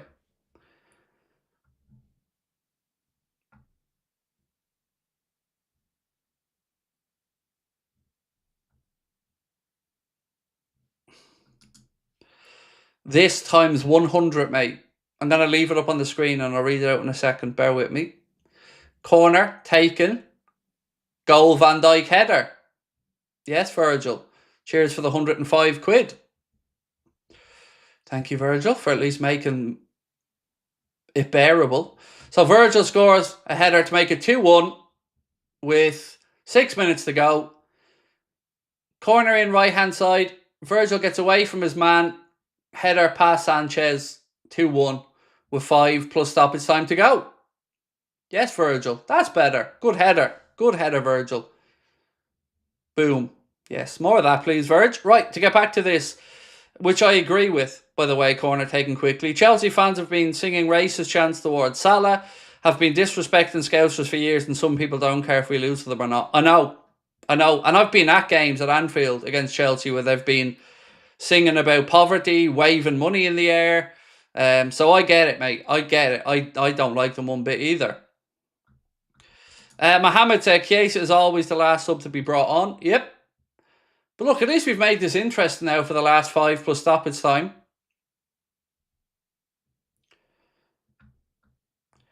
Thank you so much, Neil Caldwell, for the super sticker, the gold super sticker. I can't bring super stickers up on screen, unfortunately. But thank you, my man. Really appreciate that. So shout out Neil Caldwell yet again, man. Appreciate your support. Thank you.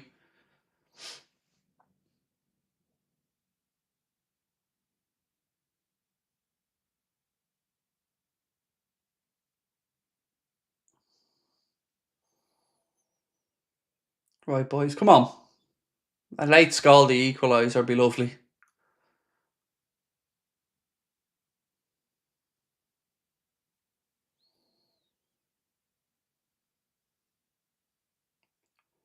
Jesus Christ. Throw in on the far side of the pitch.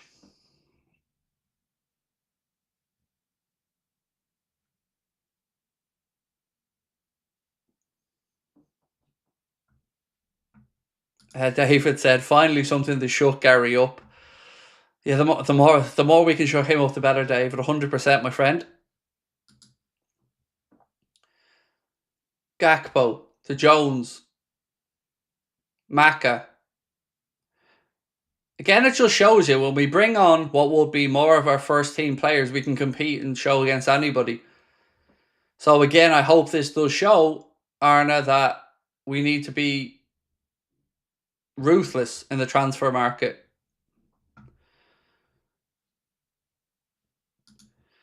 Major Zero said, I still hate Slot's stubbornness. Look, again, I think that poster a while ago saying that he might be looking to prove a point, I can agree with as well. Reece James getting ready to come on now for Chelsea with 3 minutes plus stoppage time to go.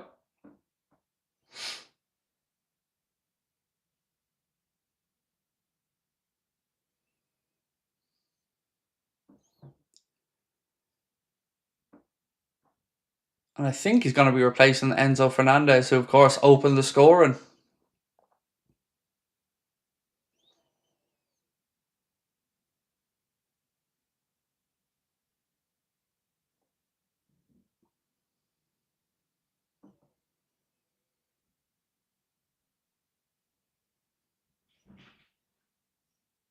So that substitution took 50 seconds.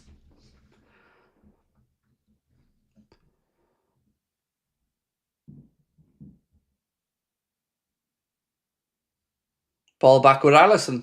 2 minutes plus stoppage time to go. Chelsea 2, Liverpool 1. Alisson goes long out. Darwin heads it on. There wasn't a Liverpool player within 10 yards of the area. He headed it too, but, you know, small mercies and all that.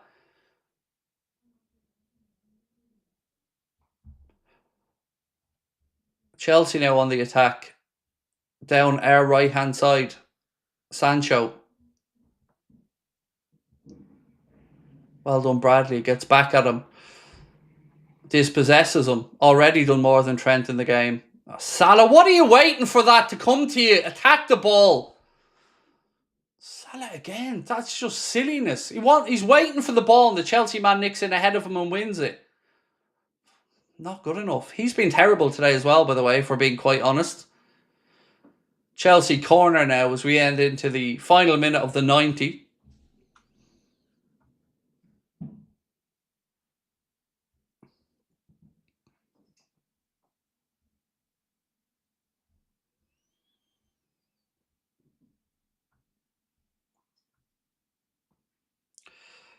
Salah, I'd say both, mate. Both poor performance and the second team or second string players not really putting in a shift. Well, Endo put in a shift, to be fair, but Trent, horrendous. Elliott didn't do well. Jones, again, not great at all. Defensively, way too lackadaisical today. That second goal of Chelsea's was just a comedy show.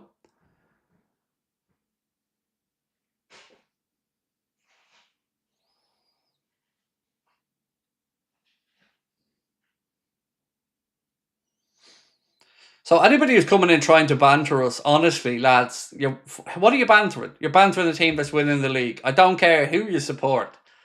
Whether it's Arsenal, United, whoever. You've all got nothing to be bantering about.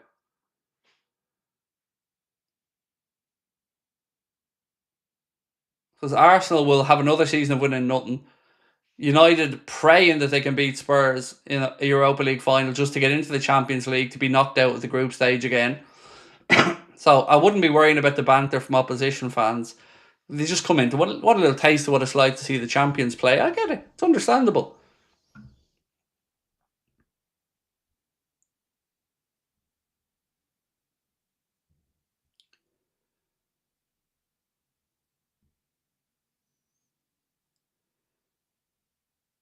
Five minutes added on, by the way, and we've had one of the five. Referee gets in the way here. I mean, he tried. He did open his legs, let it run through, but it's the second Chelsea player that plays it back off the ref. Now it's a free kick to Chelsea. Foul on Gusto on the far side.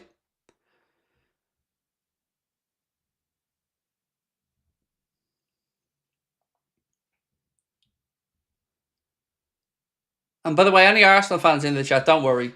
You'll get to give us a guard of honour next week. Closest you're going to get to seeing the Premier League champions, but don't worry about it. You get to give us that guard of honour next week, and we all get to look at Lego Head crying as he's doing it. Those salty little tears rolling down his little yellow Lego face.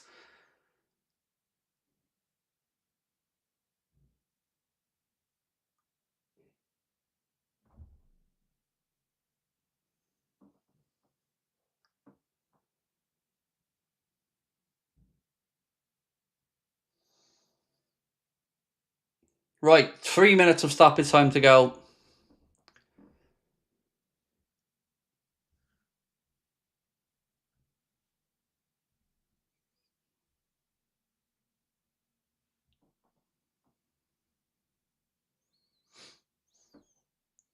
On Wednesday, we will see the latest instalment of Arteta Choke.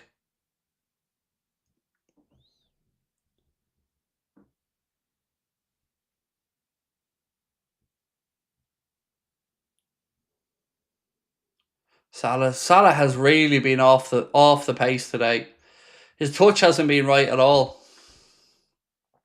Bradley, 2 minutes of stoppage time to go. Kwanzaa fires one out to Salah again. Salah puts in a cross that again is blocked and doesn't get past his first man. Second chance at it now, overruns it.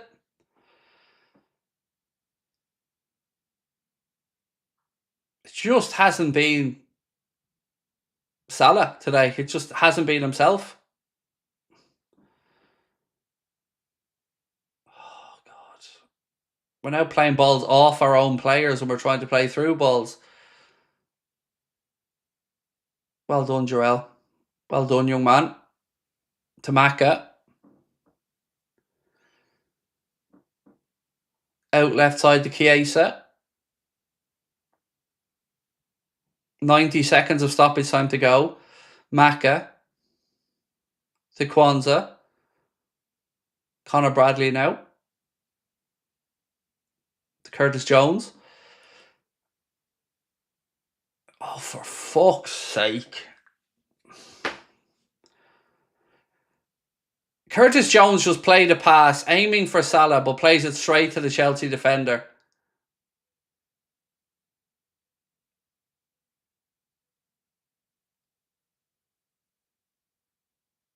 I don't even know what to say. That's shocking. It's kind of summarised the whole day, that pass from Jones. Just kind of sums up everything. By the way, mods, feel free to block if anyone's overstepping the mark. I can't see their stupid little chat, so I can't see what's happening there. So if mods, feel free to block anyone who you think's overstepping the mark.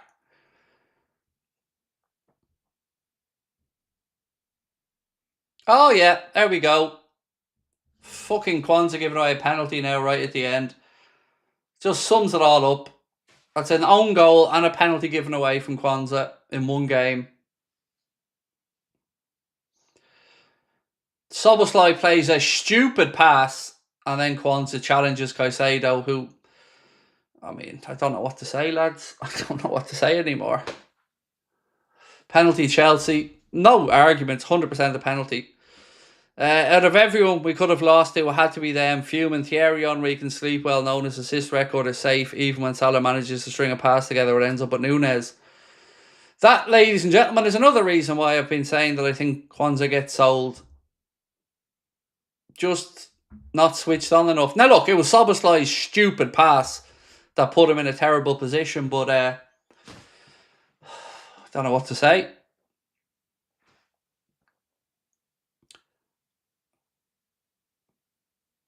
So Matthew said it wasn't Kwanzaa's fault. So that's right, Matthew. A ghost made the fucking challenge, mate. It wasn't Kwanzaa's fault that he fouled the player. Somebody else's fault. Grand. We'll get you. Got the memo. And Palmer just about squeezes it in past Allison to make it 3-1.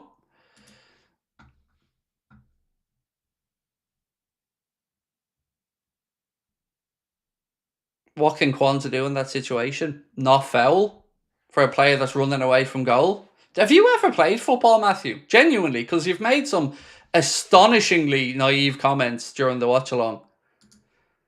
He doesn't have to throw a leg out and foul her, mate. He could just let him run into nowhere. It's not like he was running through on goal. He was running to the byline. So, why tackle? Pay attention to who's around you. Don't throw out a lazy leg. Look, Soboslai's pass was a hospital pass, and it was ridiculous. But to just try and take away any blame from Kwanzaa is just silly. He's not good enough. Simple as that, in my opinion.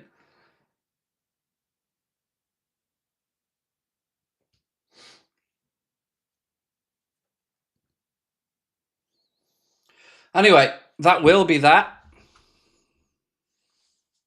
Palmer makes it 3-1. Jamie Carragher defo has an erection somewhere over that. And that's it. The ref blows it up. It finishes at Stamford Bridge. Chelsea 3, Liverpool 1. And if Chelsea outbid us in the fucking transfer market for a player in the summer, I will look back to this game and say this was the moment we let them back into the Champions League. Just a very, very, very underwhelming performance. And again, it's probably underlined Arne's belief that some of these guys just won't make the grade at Liverpool. Another day to forget for Kwanzaa. Nothing he could really do about the own goal as Verge played it straight off him. So feel from him on that one. The penalty, he just made a rash challenge after a stupid pass from Soboslai. And yeah, I don't know. That's probably helped Chelsea get in the Champions League, and that in itself frustrates me. But ultimately, we move on. 3 more games to go. Yeah, thank you once again to our sponsors. Don't forget, check out the Chairman Pro Package Face Shaving Kit. Get yourself 15% off and free shipping on all orders over $49 at manscaped.com. You got everything you see on the screen there. The face shaving razor, all the blades, the travel case, the balms, the gel, the charging port, everything that you can see. 15% off and free shipping. Thank you to our sponsors, Manscaped, as well. Cal said, today has annoyed me way more than it should. Arrogance by slot. You can't give players their chance by rotating the whole squad. Set them up to fail. Tom said, well done to Chelsea. They deserved it. They wanted it a bit more. And to be honest, Liverpool looked like they were on the beach. No, yeah, Chelsea were the better team on the day. No argument about that. No argument about losing the game. But another frustrating one for us to sit through, as a lot of players there who may be playing for their careers at Liverpool have showed that they aren't of the standard, and I don't want to see Trent in a Liverpool shirt again. Right, ladies and gents, I'm going to be back in 60 seconds for the match reaction, so don't go anywhere. Again, if you can, drop a like for us before you head off, and if you haven't subscribed, please do. We'll be back to pick the bones out of that when I have a quick toilet break. So, finishes at Stamford Bridge, Chelsea 3, Liverpool 1. Champions beaten in their first game as champions, and Chelsea get a grip on the Champions League spot.